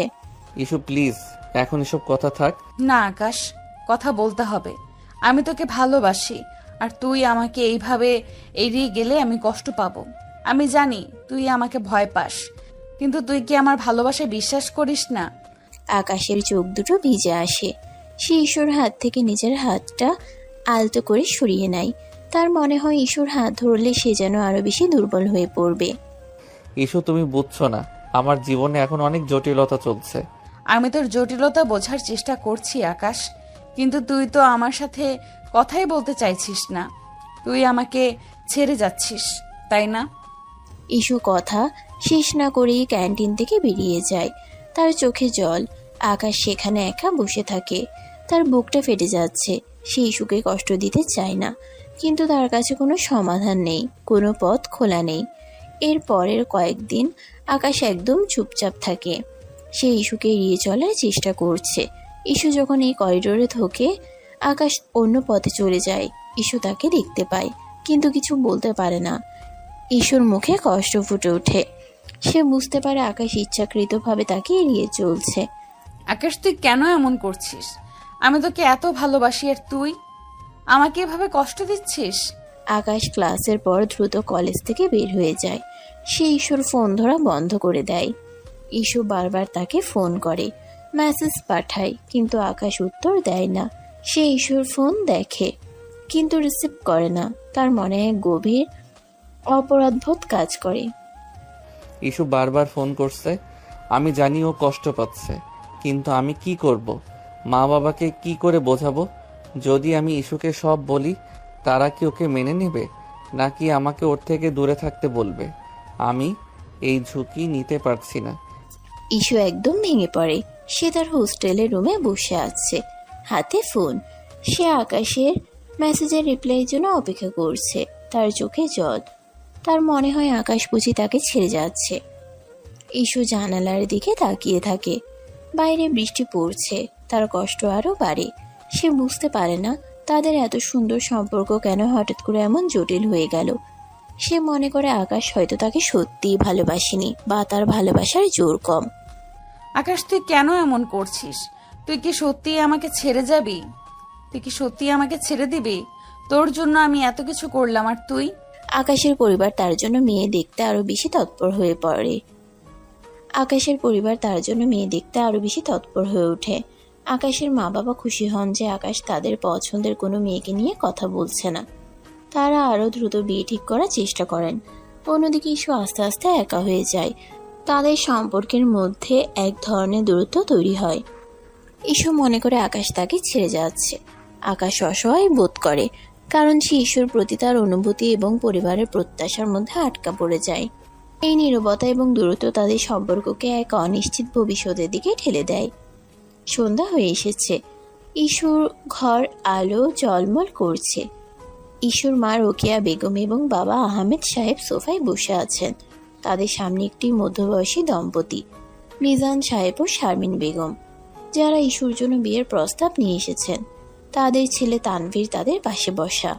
তানভীর দেখতে সুপুরুষ, সরকারি চাকরিজীবী। ইশু তাদের উল্টো দিকে সোফায় বসে আছে। তার মুখে বিরক্তি স্পষ্ট, সে বারবার ঘড়ি দেখছে। তো ইসুমা, তুমি তো এখন প্রায় পড়াশোনা শেষ করেছো। আমাদের তানভীরও এখন সরকারি চাকরি করছে, ওরও একটা ভালো জীবনসঙ্গিনী দরকার। তোমরা যদি হ্যাঁ বলো তাহলে আমরা এই সম্পর্কটা এগিয়ে নিতে পারি। আমরা সব শুনেছি তোমার ব্যাপারে মা, তুমি খুব বুদ্ধিমতী, মেধাবী। আমাদের তানভীরের জন্য তোমার মতো মেয়েই দরকার। ইশু একটা দীর্ঘশ্বাস ফেলে। তার মনে তখন শুধু আকাশের কথা। আকাশের নীরবতা তাকে কষ্ট দিচ্ছে, কিন্তু তার প্রতি তার ভালোবাসা কোনো অংশেই কমেনি। সে তানভীর বা তার পরিবারের দিকে তাকিয়েও দেখে না। দেখুন আঙ্কেল আন্টি, আমি আপনাদের প্রস্তাবের জন্য ধন্যবাদ জানাচ্ছি। তানভীর সাহেবও খুব ভালো ছেলে, কিন্তু আমি এখন বিয়ে করতে চাই না। আমার কিছু ব্যক্তিগত পরিকল্পনা আছে। ইস্যু কি বলছিস এসব? একবার ভালো করে ভেবে দেখ, এমন ভালো সম্বন্ধ হাতছাড়া করা ঠিক হবে না। তানভীর তোকে খুব পছন্দ করে। হ্যাঁ রে মা, তোর মা ঠিকই বলেছে। পড়াশোনা তো শেষ, এখন বিয়েটা সেরে ফেললে ভালোই হয়। আমি যা বলার বলে দিয়েছি বাবা। এখন আমার বিয়ে করার কোনো ইচ্ছে নেই, আর যদি করিও সেটা আমার নিজের সিদ্ধান্ত হবে। আমি এই বিষয়ে আর কোনো কথা বলতে চাই না। মিজান সাহেব ও শারমিন বেগম একে অপরের দিকে তাকান। ঈশ্বরের স্পষ্টবাদিতা তাদের কাছে অপ্রত্যাশিত ছিল। তানভীরও কিছুটা অবাক হয়। ঈশ্বর বাবা মা বেশ বিব্রত বোধ করেন। মিজান সাহেব মুখে জোর করে হাসি টেনে এনে বলেন, ঠিক আছে মা, তুমি যখন চাইছো না তখন আমরা জোর করব না, কিন্তু ভেবে দেখবে আমাদের তানভীর কিন্তু তোমার জন্য অপেক্ষা করতে রাজি আছে। ঈশ্বর মুখের ভাব পরিবর্তন হয় না, সে কেবল মাথা নাড়ে। অতিথি বিদায় দেওয়ার পর ঈশ্বর মা বাবা তার উপর কিছুটা বিরক্ত হন। কি হলো তোর ইস্যু? এত ভালো ছেলেটা এমন মুখের উপর না করে দিলি? তোর কিসেরও তো পরিকল্পনা, নাকি তোর জীবনে অন্য কেউ আছে? হ্যাঁ মা, আছে, কিন্তু তার কাছে আমার কোনো দাম নেই। কি বলছিস এসব? কি হয়েছে তোর? কিছু হয়নি বাবা, শুধু আমি এখন বিয়ে করতে চাই না। তোমরা আমাকে কিছুদিন একা থাকতে দাও। ইশু তার রুমের দিকে চলে যায়। সে বিছানায় বসে ফোনটা হাতে নেয়। আকাশের মেসেজের ইনবক্স খালি। তার পাঠানো মেসেজগুলোর কোনো রিপ্লাই আসেনি। সে আকাশের প্রোফাইল ছবিটার দিকে তাকিয়ে থাকে। তার চোখে জল জমে ওঠে। তার মনে এক গভীর বেদনা। সে আকাশের সাথে সম্পর্ক নিয়ে তার স্বপ্নকে আঁকড়ে ধরেছিল, কিন্তু আকাশের নীরবতা তাকে ভেঙে দিচ্ছিল। আকাশ, তুই কেন এমন করছিস? আমি তো তোর জন্য সবকিছু অস্বীকার করলাম। তুই কি আমাকে সত্যিই ভালোবাসিস না? পরদিন আকাশ কলেজে আসে। সে দ্রুত হাঁটছে, চোখে সতর্ক দৃষ্টি। আগের মতোই সে ইস্যুকে এড়িয়ে চলার চেষ্টা করছে। হঠাৎ সে দূর থেকে ইস্যুকে তার বন্ধুদের সাথে ক্যান্টিনের দিকে যেতে দেখে। ইস্যু একবার আকাশের দিকে তাকায়। আকাশ দ্রুত করিডোরের কোণ দিয়ে ঘুরে যায়, যেন সে ইস্যুর চোখে না পড়ে। ইস্যু তাকে দেখতে পায় এবং তার মুখে কষ্ট ফুটে ওঠে। সে বুঝতে পারে আকাশ ইচ্ছাকৃতভাবে তাকে এড়িয়ে চলছে। তার চোখ দুটো ছলছল করে ওঠে। আকাশ, তুই কেন এমন করছিস? আমি তো তোর জন্য সবকিছু করলাম। তুই কি আমাকে দেখেও না দেখার ভান করছিস? পরের দিন ইস্যু লাইব্রেরিতে বসে কাজ করছে। তার চোখ বারবার লাইব্রেরির দরজার দিকে যাচ্ছে। সে আকাশের জন্য অপেক্ষা করছে। 1 ঘন্টা 2 ঘন্টা আকাশ আসে না। ইস্যু অবশেষে হতাশ হয়ে লাইব্রেরি থেকে বেরিয়ে আসে। সে হয়তো আর লাইব্রেরিতে আসে না। সে তো আমার সাথে দেখা করতে চায় না। ইস্যু কলেজের মাঠে যায়। সেখানে আকাশ সাধারণত বন্ধুদের সাথে আড্ডা দিত। সেখানেও আকাশ নেই।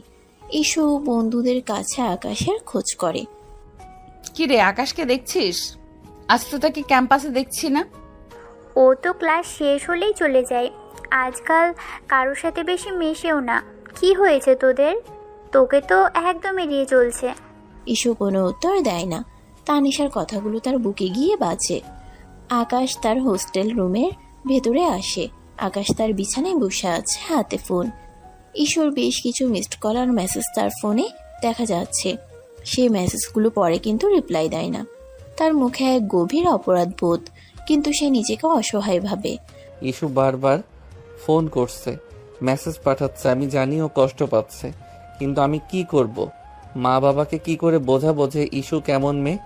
যদি আমি ইস্যুকে সব বলি তারা কি ওকে মেনে নেবে, নাকি আমাকে ওর থেকে দূরে থাকতে বলবে? আমি এই ঝুঁকি নিতে পারছি না। আকাশ ফোনটা রেখে দেয়। তার মনটা ভারাক্রান্ত। সে ইস্যুকে ভালোবাসে, কিন্তু এই মুহূর্তে তার পরিবারই তার কাছে সবচেয়ে বড় বাধা। সে ইস্যুকে এই কঠিন পরিস্থিতিতে টেনে আনতে চায় না। ইস্যু তার হোস্টেল রুমে একা বসে আছে।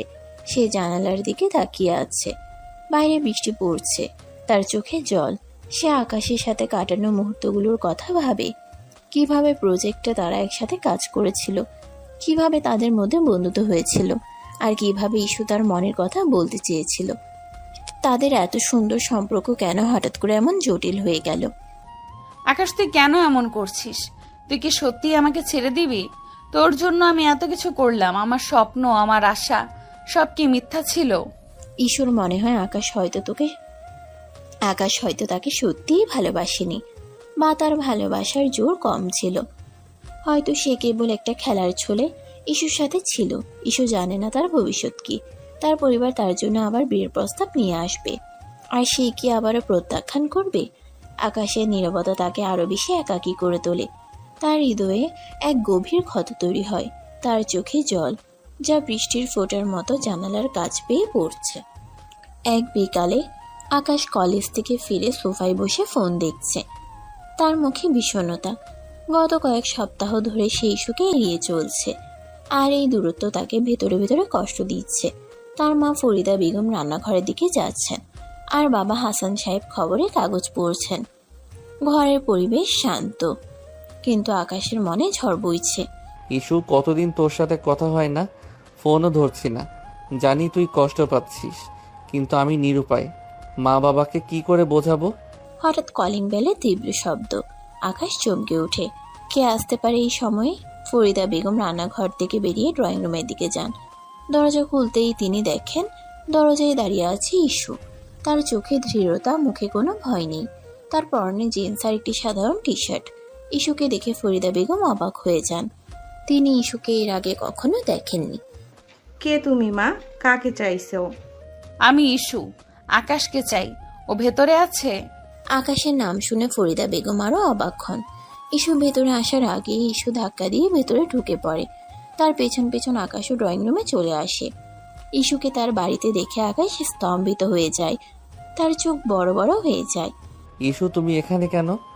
কেন এসেছি সেটা পরে বলছি, আগে তোমার মা বাবাকে বলি। হাসান সাহেব খবরের কাগজ নামিয়ে ইস্যুর দিকে তাকান। তিনি কিছুটা বিরক্ত।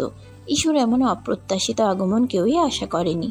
ইস্যু ড্রয়িং রুমের মাঝখানে গিয়ে দাঁড়ায়। তার ভঙ্গিটা আত্মবিশ্বাস।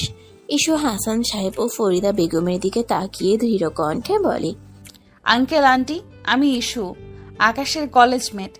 কলেজ মেট? কিন্তু তুমি হঠাৎ করে এভাবে? আর আকাশ তো বলল ওর কোনো বন্ধু নেই যে ওকে দেখতে আসে। সে হয়তো ভুল বলেছে আন্টি, আমরা তো অনেক ভালো বন্ধু। আর আমি এসেছি আকাশের সাথে কিছু জরুরি কথা বলতে। ওকে কলেজে পাচ্ছি না, ফোন ধরছে না, তাই বাড়িতেই চলে এলাম। আকাশের মা বাবা একে অপরের দিকে তাকান। তাদের চোখে বিস্ময়। তাদের ছেলে যাকে নিয়ে কোনো কথা বলেনি, সেই মেয়ে আজ সরাসরি তাদের বাড়িতে এসে হাজির। ইস্যু সরাসরি কথা বলার ধরন দেখে তারা কিছুটা অপ্রস্তুত বোধ করেন। ইস্যুর ব্যক্তিত্বে এক ধরনের তেজ আছে, যা ফরিদা বেগম প্রথম দেখাতেই অনুভব করেন। জরুরি কথা?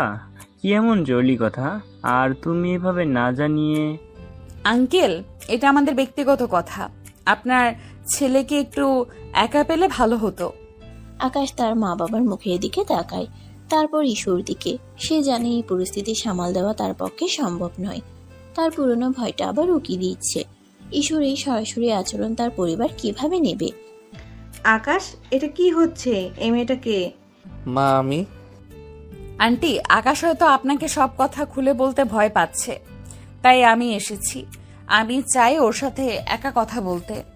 আকাশের মা বাবা একে অপরের দিকে তাকিয়ে থাকেন। ঈশ্বর আত্মবিশ্বাস এবং তার মুখে দৃঢ়তা দেখে তারা তাকে আটকাতে পারেন না। ঈশ্বর চোখে এক ধরনের জেদ দেখে তারা বুঝতে পারেন একে সহজে সরানো যাবে না। ঠিক আছে আকাশ, তুমি ওকে তোমার ঘরে নিয়ে যাও, কথা শেষ করে ওকে বিদায় করে দেবে। আকাশ হতবাক হয়ে মা বাবার দিকে তাকায়। সে আশা করেনি যে তারা ইস্যুকে তার ঘরে কথা বলার অনুমতি দেবেন। ইস্যু আকাশের দিকে তাকায়, তার চোখে এক ধরনের আগুন। আকাশ কোনো মতে মাথা নেড়ে ইস্যুকে তার ঘরের দিকে নিয়ে যায়। আকাশের পড়ার ঘরে আকাশ আর ইস্যু মুখোমুখি দাঁড়িয়ে আছে। ঘরের দরজা বন্ধ। আকাশ কিছুটা উত্তেজিত আর ইস্যু শান্ত, কিন্তু তার চোখে গভীর প্রশ্ন। ইসু, তুমি এখানে কেন এসেছো? কি দরকার ছিল এভাবে আসার? তুমি তো জানো আমার পরিবার কতটা কনজারভেটিভ পরিবার। কেন এসেছি? তুই কেন আমাকে এড়িয়ে যাচ্ছিস সেটা জানতে এসেছি। কেন আমার ফোন ধরছিস না? কেন আমার মেসেজে রিপ্লাই করছিস না? তুই জানিস আমি কতটা কষ্ট পেয়েছি। আমি তোমাকে কষ্ট দিতে চাইনি ইসু, কিন্তু আমার কাছে আর কোনো উপায় ছিল না। উপায় ছিল না মানে? তুই কি আমাকে ভালোবাসিস না, নাকি তোর মনে হয় আমি তোর যোগ্য নই? আকাশ ইস্যুর দিকে তাকায়, তার চোখে জল চলে আসে। সে ইস্যুর কাছে সব কথা বলতে চায়। তার মনে জমে থাকা সব ভয়, সব চাপ যেন বাঁধ ভেঙে বের হতে চাইছে। আমি তোমাকে ভালোবাসি ইসু, সত্যি ভালোবাসি, খুব ভালোবাসি। কিন্তু তুমি জানো না, আমার পরিবার আমার বিয়ের জন্য উঠে পড়ে লেগেছে। তারা আমাকে এমন সব মেয়ের ছবি দেখাচ্ছে যাদের আমি চিনিও না। আর তাতে কি? তুই আমাকে বললেই পারতিস, আমি তো তোর জীবন থেকে চলে যেতাম না। ইসু, তুমি বুঝছো না, আমার পরিবার তোমাকে হয়তো মেনে নেবে না। তুমি তো জানো তুমি কলেজে কতটা ডেঞ্জারাস ছিলে, তোমার সেই ইমেজটা, আর তুমি কতটা স্বাধীন চেতে একটা মেয়ে। কাউকে মানো না, কারো কথা শুনো না। আমার মা বাবা একজন শান্ত ভদ্র মেয়ে চাই, যে কেবল সংসার সামলাবে। আকাশের কণ্ঠস্বর কেঁপে ওঠে। সে তার ভয়গুলো ইস্যুর কাছে খুলে বলে। আমি তোমাকে ভয় পেতাম ইসু, সত্যি ভয় পেতাম। তোমার সেই র্যাগিংয়ের দিনগুলো, ক্যান্টিনের ঘটনা, আমার মনে হয়েছিল তুমি খুব খারাপ। কিন্তু যখন তোমাকে কাছে থেকে দেখলাম, প্রজেক্টে তোমার সাথে কাজ করলাম, তখন বুঝলাম তুমি আসলে কতটা ভালো, তোমার ভেতরটা কতটা নরম। কিন্তু আমার মা বাবা কি এটা বুঝবে? তাহলে তুই সেই ভয়েই আমাকে এড়িয়ে যাচ্ছিলি, আমার মেসেজে রিপ্লাই দিচ্ছিলি না, আমাকে এত কষ্ট দিচ্ছিলি। আমি অসহায় ছিলাম ইসু, আমি বুঝতে পারছিলাম না কি করব। আমি তোমাকে হারাতে চাই না, কিন্তু আমার পরিবারকেও কষ্ট দিতে চাই না। ইস্যু আকাশের দিকে তাকিয়ে থাকে, তার চোখে অভিমান। আকাশকে সে এত ভালোবাসে, আর আকাশ সেই কলেজের পুরনো দিনের ভয়ে এখনো ভুগছে। তার মনটা তেতো হয়ে ওঠে, তার আত্মসম্মানে আঘাত লাগে। শোন আকাশ, আমি জানি তুই আমাকে ভয় পেতিস, কিন্তু এখন যদি তুই আমাকে ভালোবাসিস, তাহলে তোর কিসের ভয়? তুই কি মনে করিস আমি এতটা দুর্বল যে তোর পরিবারের সামনে দাঁড়াতে পারবো না? আকাশ ইস্যুর দিকে তাকায়। ইস্যুর চোখে এক অন্যরকম আগুন, তার রাগ, অভিমান সব মিশে এক দৃঢ়তা ফুটে উঠেছে। ইস্যু নিজেকে আকাশের কাছ থেকে দূরে সরিয়ে নেয়। আমি তোর কাছে কোনো দিনই দুর্বল ছিলাম না, আর ভবিষ্যতেও হব না। তুই কি মনে করিস আমি তোর পরিবারের সামনে হাত জোর করে বলবো আমাকে পুত্রবধূ হিসেবে মেনে নিন? আকাশের বুকটা কেঁপে ওঠে। সে জানে ইস্যু এমনটা করবে না। ইস্যু তার আত্মসম্মান বজায় রাখতে জানে। যদি তোর পরিবার আমাকে গ্রহণ না করে, আমি জোর করে তাদের ঘরে ঢুকবো না। তোর কাছে আমার ভালোবাসা ভিক্ষা চাওয়ার কোনো প্রয়োজন নেই। আমি আমার আত্মসম্মান নিয়ে বাঁচি। তোর মতো ভীতু ছেলের জন্য আমি আমার ব্যক্তিত্ব বিসর্জন দেব না। ইস্যু রেগে দরজার দিকে পা বাড়ায়, তার কণ্ঠে এক ধরনের অবজ্ঞা। আকাশের হৃদয়ে আঘাত লাগে। সে বুঝতে পারে ইস্যু কতটা আত্মমর্যাদাবোধ সম্পন্ন মেয়ে। ইসু প্লিজ, তুমি ভুল বুঝছো। আমি কিছুই ভুল বুঝছি না আকাশ। তুই এখনো সেই পুরনো ভয়ে আটকে আছিস। তোর কাছে আমার ভালোবাসার কোনো মূল্য নেই। আমি চললাম। ইস্যু দ্রুত ঘর থেকে বেরিয়ে যায়। আকাশ সেখানে স্তম্ভিত হয়ে দাঁড়িয়ে থাকে। ইস্যুর কথাগুলো তার কানে বাজতে থাকে। তার বুকে এক গভীর কষ্ট। সে বুঝতে পারে সে ইস্যুকে কতটা ভুল বুঝেছে। তার ভয়ে সে ইস্যুকে দূরে ঠেলে দিয়েছে, আর তাতে ইস্যুর আত্মসম্মানে আঘাত লেগেছে। ইস্যু আকাশের ঘর থেকে দ্রুত বেরিয়ে আসে। তার মুখে রাগ আর অভিমান স্পষ্ট। ড্রয়িং রুমে ফরিদা বেগম এবং হাসান সাহেব উৎকণ্ঠিত হয়ে অপেক্ষা করছিলেন। ইস্যুর রাগ দেখে তারা চমকে ওঠেন। কি হলো মা, এত রেগে আছো কেন? আকাশ কি বলল? ইস্যু কোনো উত্তর দেয় না। সে দ্রুত দরজার দিকে এগোয়। তার চোখ দিয়ে অঝরে জল পড়ছে, কিন্তু তার মুখে এক দৃঢ় প্রতিজ্ঞা। কি হয়েছে, এভাবে বেরিয়ে যাচ্ছ কেন? কথা শেষ হয়নি? আঙ্কেল, আপনার ছেলেকে জিজ্ঞেস করুন, ও খুব ভালো করেই জানে কি হয়েছে। আপনার ছেলে একজন কাপুরুষ। আকাশের মা বাবা স্তম্ভিত হয়ে যান। তাদের সামনে তাদের ছেলেকে একজন অচেনা মেয়ে কাপুরুষ বলেছে। তাদের চোখে বিস্ময় আর অপমান। আকাশ দ্রুত ইস্যুর কাছে আসে। ইস্যু প্লিজ, এমন করো না। আমার হাত ধরবি না। তোর মতো ভীরু লোকের সাথে আমার কোনো সম্পর্ক নেই। ইস্যু দ্রুত বাসা থেকে বেরিয়ে যায়। দরজা বন্ধ হওয়ার শব্দে পুরো বাড়ি নিস্তব্ধ হয়ে যায়। ফরিদা বেগম আর হাসান সাহেব হতবাক হয়ে আকাশের দিকে তাকান। আকাশ, এটা কি হলো? এই মেয়েটাকে কিসের এত সাহস যে আমাদের বাড়িতে এসে এমন অপমান করে গেল আর তোকে কাপুরুষ বলল? হ্যাঁ আকাশ, উত্তর দাও, এই মেয়েটা কে? আর তোর সাথে ওর কি সম্পর্ক? তুই কি আমাদের কাছে কিছু লুকিয়েছিস? আকাশ মাথা নিচু করে দাঁড়িয়ে থাকে। তার চোখ দিয়ে জল গড়িয়ে পড়ছে। সে তার মা বাবাকে কি বলবে বুঝতে পারছে না। ইস্যুর অপমান তার হৃদয়ে বিঁধেছে। সে জানে ইস্যু ঠিকই বলেছে। সে সত্যি একজন কাপুরুষের মতো আচরণ করেছে। ও ইস্যু আমার কলেজের বন্ধু। আর বন্ধু? বন্ধু এভাবে বাড়িতে আসে আর তোর সাথে এমন করে কথা বললে? আমরা তো তোর জন্য মেয়ে দেখছি, আর তুই এইসব কি করছিস? তোর কি আমাদের মান সম্মানের ভয় নেই? কিসের সম্পর্ক তোমাদের? ওই মেয়েটা তোকে কাপুরুষ বলল, তোর মতো একটা ছেলে এমন ব্যবহার? আকাশ তখনও নীরব। তার মুখে হতাশা, চোখে অসহায়ত্ব। সেই ইস্যুকে হারানো আর পরিবারের ছাপের মাঝে আটকা পড়ে গেছে। ঈশ্বর সেই আত্মমর্যাদাপূর্ণ কথাগুলো তার কানে বারবার বাজতে থাকে।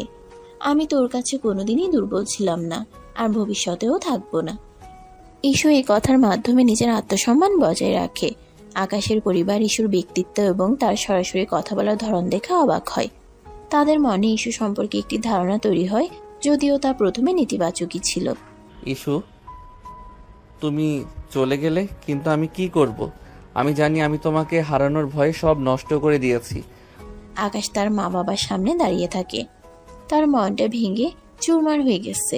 সে ভয় পায় তার ঘরে ইস্যুর অপ্রত্যাশিত আগমন, এবং যেভাবে সে কথা বলেছে সেই কথাগুলো তার পরিবারের মন উল্টো ভিসিয়ে দিয়েছে। ফরিদা বেগম এবং হাসান সাহেব একে অপরের দিকে তাকান।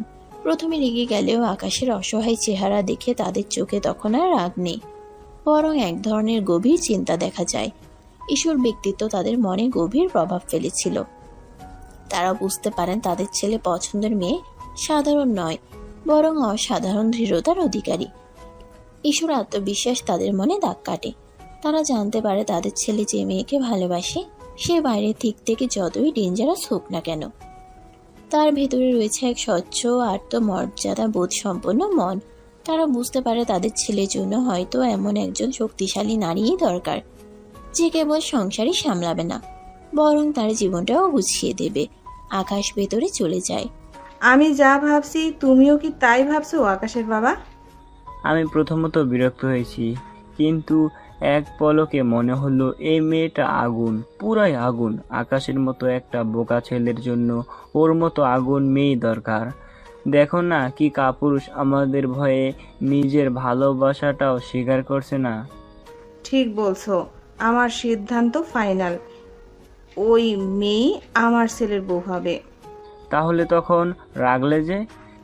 আরে হুটহাট এমন দেখে রাগ তো স্বাভাবিক। যাক, আমাদের সব ব্যবস্থা করা উচিত। আকাশের বসার ঘর। আকাশ সোফায় বসে আছে। তার মন খারাপ। গত এক সপ্তাহ ধরে সে ইস্যুর সাথে কোনো যোগাযোগ করেনি। তার মা ফরিদা বেগম এবং বাবা হাসান সাহেব তার মুখোমুখি বসে আছেন। তাদের মুখে আর সেই রাগ বা বিরক্তি নেই, বরং এক ধরনের গভীর চিন্তা। তারা ইস্যুর কথাগুলো নিয়ে বারবার আলোচনা করেছেন। ইস্যুর ব্যক্তিত্ব আর আত্মসম্মান বোধ তাদের এতটাই মুগ্ধ করেছে আকাশ, আমরা ওই দিনের ঘটনা নিয়ে অনেক ভেবেছি। মেয়েটা ওই ইস্যু, সত্যি বলতে কি ওর সাহস আছে। আমাদের সামনে দাঁড়িয়ে এমন করে কথা বলার সাহস আর কারণেই। হ্যাঁ, মেয়েটা যেমন সাহসী তেমনই স্পষ্টবাদী আর আত্মসম্মান বোধ আছে। সে আসলেই তোকে ভালোবাসে। তোকে কাপুরুষ বলল ও, কিন্তু ওর কথার মধ্যে সত্যতা ছিল। তুই যে ওকে ভয় পেয়ে সব লুকিয়ে রেখেছিলি, সেটা তো ঠিকই নয়। আমি জানি বাবা, আমি ভুল করেছিলাম। আমি ইস্যুকে কষ্ট দিয়েছি, কিন্তু আমি তো তোমাদের ভয়ে। আমরা বুঝতে পারছি বাবা, আমরাও হয়তো একটু বেশি চাপ দিচ্ছিলাম, কিন্তু তুই আমাদের কাছে খুলে বলিসনি কেন? তোর পছন্দের কথা বলিসনি কেন? আমি জানতাম না তোমরা কিভাবে নেবে। ইস্যু তো কলেজের সবার কাছে ডেঞ্জারাস সিনিয়র মেয়ে হিসেবে পরিচিত। ও খুব রাগী, স্বাধীনচেতা মানুষ, একরোখা, জেদি। আমি ভেবেছিলাম তোমরা ওকে মানতে পারবে না। আহসান সাহেব এক দীর্ঘশ্বাস ফেলেন। তিনি ফরিদা বেগমের দিকে তাকিয়ে একটা নীরব ইশারা করেন। শোন আকাশ, আমরা ওকে যেমন দেখেছি তাতে মনে হয় মেয়েটা সাধারণ নয়। ওর মধ্যে এক অসাধারণ গুণ আছে। আমরা চাই ওর সাথে কথা বলতে। ওকে একবার ডেকে আন। আমরা ওকে কাছ থেকে দেখতে চাই। আকাশ অবাক হয়ে তার মা বাবার দিকে তাকায়। সে বিশ্বাস করতে পারছে না যে তারা ইস্যুর সাথে কথা বলতে চাইছে। তার মুখে এক ঝলক আনন্দ ফুটে ওঠে। সত্যি বাবা, তোমরা ইস্যুর সাথে কথা বলবে? হ্যাঁ, কথা বলবো। আমাদের মনে হচ্ছে আমরা ওকে ভুল বুঝছিলাম। ওর রাগ হয়তো ওর ভালোবাসারই প্রকাশ ছিল। আকাশ দ্রুত উঠে ইস্যুকে ফোন করে। ইস্যু প্রথমে ফোন ধরতে চায় না, কিন্তু আকাশের বারবার অনুরোধে সে রাজি হয়। পরদিন বিকেলে ইস্যু আকাশের বাড়িতে আসে। সে আকাশের মা বাবা তাকে বসার ঘরে আপ্যায়ন করেন। ইস্যু কিছুটা অস্বস্তি বোধ করলেও নিজেকে সামলে নেয়। এসো মা, বসো। চা খাবে?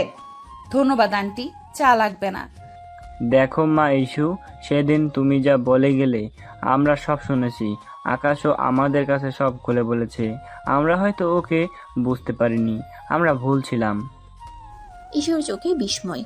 আকাশের মা বাবা তার কাছে ক্ষমা চাইছেন। এটা তার কাছে অপ্রত্যাশিত ছিল। আঙ্কেল আন্টি, আমি সেদিন একটু রেগেছিলাম। আপনাদের সামনে তেমন করে কথা বলাটা ঠিক হয়নি, আমি দুঃখিত। না মা, তুমি ঠিকই বলেছিলে। আমাদের উচিত ছিল আকাশের মনের কথা শোনা। আমরা আসলে তোমার সম্পর্কে কিছু জানতাম না, শুধু বাইরের কথা শুনছিলাম। আমরা বুঝতে পারছি তুমি আমাদের ছেলেকে খুব ভালোবাসো আর তোমার আত্মসম্মানও অনেক বেশি। আমরাও চাই না তুমি কারো কাছে ছোট হও।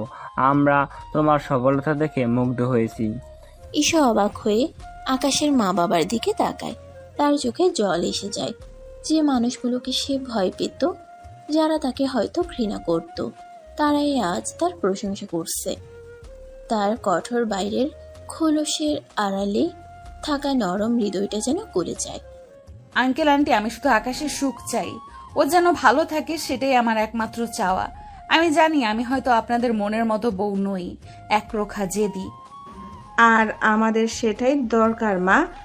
আমরা বুঝতে পেরেছি, শুধু শান্ত আর ভদ্র মেয়ে দিয়ে ঘর চলে না। ঘরের জন্য এমন এক রানী দরকার যে ঘরকেও রক্ষা করতে পারবে আর আমাদের ছেলেকেও। তোমার বাইরের রূপটা কঠোর হলেও আমরা বুঝতে পারছি তোমার ভেতরটা কতটা নরম। হ্যাঁ মা, আমরা তোমাকে পুত্রবধূ হিসেবে মেনে নিলাম। তুমি আমাদের আকাশের জন্য সঠিক মেয়ে। ঈশুর চোখে জল আর হাসি একসাথে ফুটে ওঠে। সে আকাশের দিকে তাকায়। আকাশও হাসছে, তার চোখে স্বস্তি আর আনন্দ। ঈশু উঠে গিয়ে ফরিদা বেগমের পা ছুঁয়ে সালাম করে। ফরিদা বেগম তাকে জড়িয়ে ধরেন। এই মুহূর্তে তাদের সব ভুল বোঝাবুঝি দূর হয়ে যায়। ঈশু তাদের ভালোবাসা দেখে অভিভূত হয়। 1 মাস পর তারা দুজনে কলেজে। তাদের সম্পর্ক এখন সবার কাছেই জানা। কলেজের ছাত্রছাত্রীরা তাদের দিকে তাকিয়ে হাসছে, কেউ কেউ অভিনন্দন জানাচ্ছে। তারা এখন আর কানাঘুষা নয়, বরং প্রশংসা করছে। দেখ দেখ, ডেঞ্জারাস সিনিয়র মেয়ে এখন আকাশের বউ হবে, বিশ্বাস হয় না। আরে বাবা, ভালোবাসা সবকিছু বদলে দেয়। ইস্যু আপু এখন অনেক নরম হয়ে গেছে। ঈশু আকাশের দিকে তাকায়, মুচকি হাসে। কিরে, সবাই এমন করে দেখছে কেন? আমি কি বদলে গেছি নাকি? না, তুমি বদলাওনি। তুমি শুধু তোষার ভিতরের আসল রূপটা সবার সামনে এনেছো, আর ওরা তোমাকে নতুনভাবে চিনছে। এতদিন সবাই জানতো তুমি কঠিন, এখন সবাই জানে আসলে তুমি কতটা নরম। বিয়ের আয়োজন শুরু হয়। আলো ঝলমল করছে, সাজানো হয়েছে ফুল আর আলো দিয়ে। আকাশ বরের পোশাকে সেজে আছে, তার মুখে আনন্দ। ইস্যু লাল বেনারসি আর সোনার গয়নায় সেজে বধূ বেশে বসে আছে, তাকে অসাধারণ সুন্দর লাগছে। ইস্যুর মা বাবাও খুব খুশি, তারা তাদের মেয়ের এই নতুন জীবন দেখে সন্তুষ্ট। বিয়ে সম্পন্ন হয়। কলেজের ডেঞ্জারাস সিনিয়র মেয়ে এখন আকাশের বউ। এই পরিবর্তন সবার কাছেই অবাক করা ছিল। আত্মীয় স্বজনরা ইস্যুকে দেখে মুগ্ধ হন। তারা দেখেন ইস্যু একদিকে যেমন আত্মবিশ্বাসী, তেমন অন্যদিকে সে বিনয়ী এবং ভালোবাসাপূর্ণ নরম একটা মানুষ। আকাশ ও ইস্যুর নতুন বাসায়। সন্ধ্যাবেলা ইস্যু রান্নাঘরে ব্যস্ত।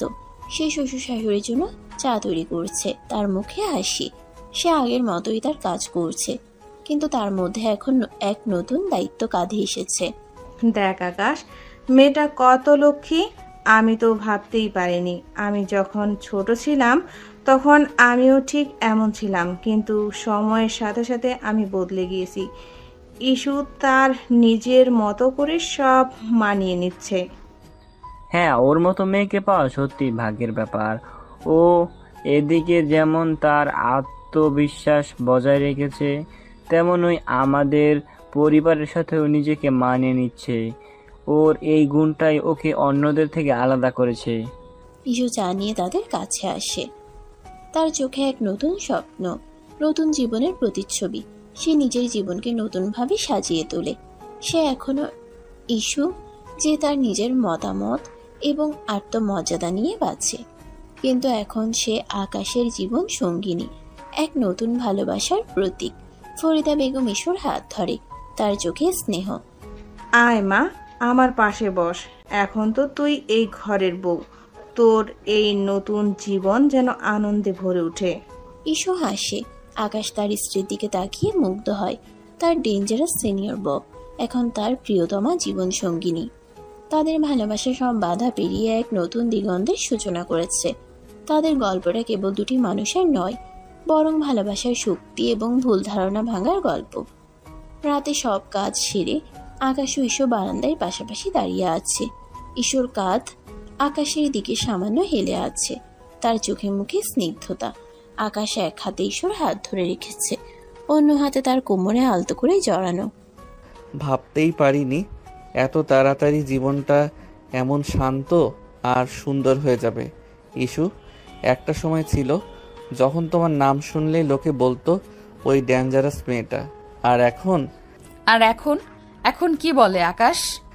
এখন বলে আকাশের ভাগ্যটা কি ভালো, এমন একজন জীবন সঙ্গিনী পেয়েছে যে সব সামলে রাখে আর ভালোবাসায় ভরিয়ে রাখে। সত্যি বলতে তুমি যেভাবে সংসারটা আগলে রেখেছো, সব কিছু সামলিয়েছো, সেটা শুধু দেখার মতো, কিন্তু তোমার ভেতরের এই ভালোবাসা, সেটা তো আরো বেশি সুন্দর। আমার রাগ জেদ তোকে খুব ভয় দেখিয়েছিল এক সময়, তাই না?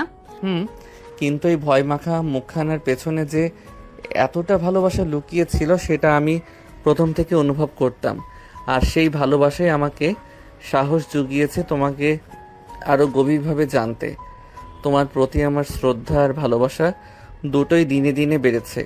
ইস্যু, তুমি শুধু আমার স্ত্রী নও, আমার সবচেয়ে ভালো বন্ধু, আমার শক্তি। এক সময় আমিও ভেবেছিলাম আমার এই পরিচিতি হয়তো কোনো দিন ঘুচবে না, লোকে শুধু আমার কঠোর দিকটাই দেখবে, কিন্তু তুই আমাকে শিখিয়েছিস ভালোবাসা দিয়ে সব বাধা পেরোনো যায়। তোর পাশে এসে দাঁড়াতে পেরে আমি আজ সম্পূর্ণ। এই যে আজ আমার ডেঞ্জারাস পরিচিতি মুছে গিয়ে শুধু তোর ইস্যু হয়ে উঠতে পেরেছি, এটা তোরই জন্য। আমাদের গল্পটা হয়তো অনেকের জন্যই একটা অনুপ্রেরণা হয়ে থাকবে ইস্যু, যেখানে ভয় নয়, ভালোবাসার জয় হয়, যেখানে মানুষ ভুল বোঝাবুঝি কাটিয়ে একে অপরের পাশে এসে দাঁড়ায়। হ্যাঁ, আমাদের গল্পে ভালোবাসা আর বিশ্বাসই আসল নায়ক। সূর্য ততক্ষণে অনেকটাই উপরে উঠে এসেছে। ভোরের আলোয় দুজনের মুখে এক অন্যরকম শান্তি আর পরিতৃপ্তি ফুটে উঠেছে। তারা একে অপরের দিকে তাকিয়ে হাসে। তাদের চোখে অপার ভালোবাসা।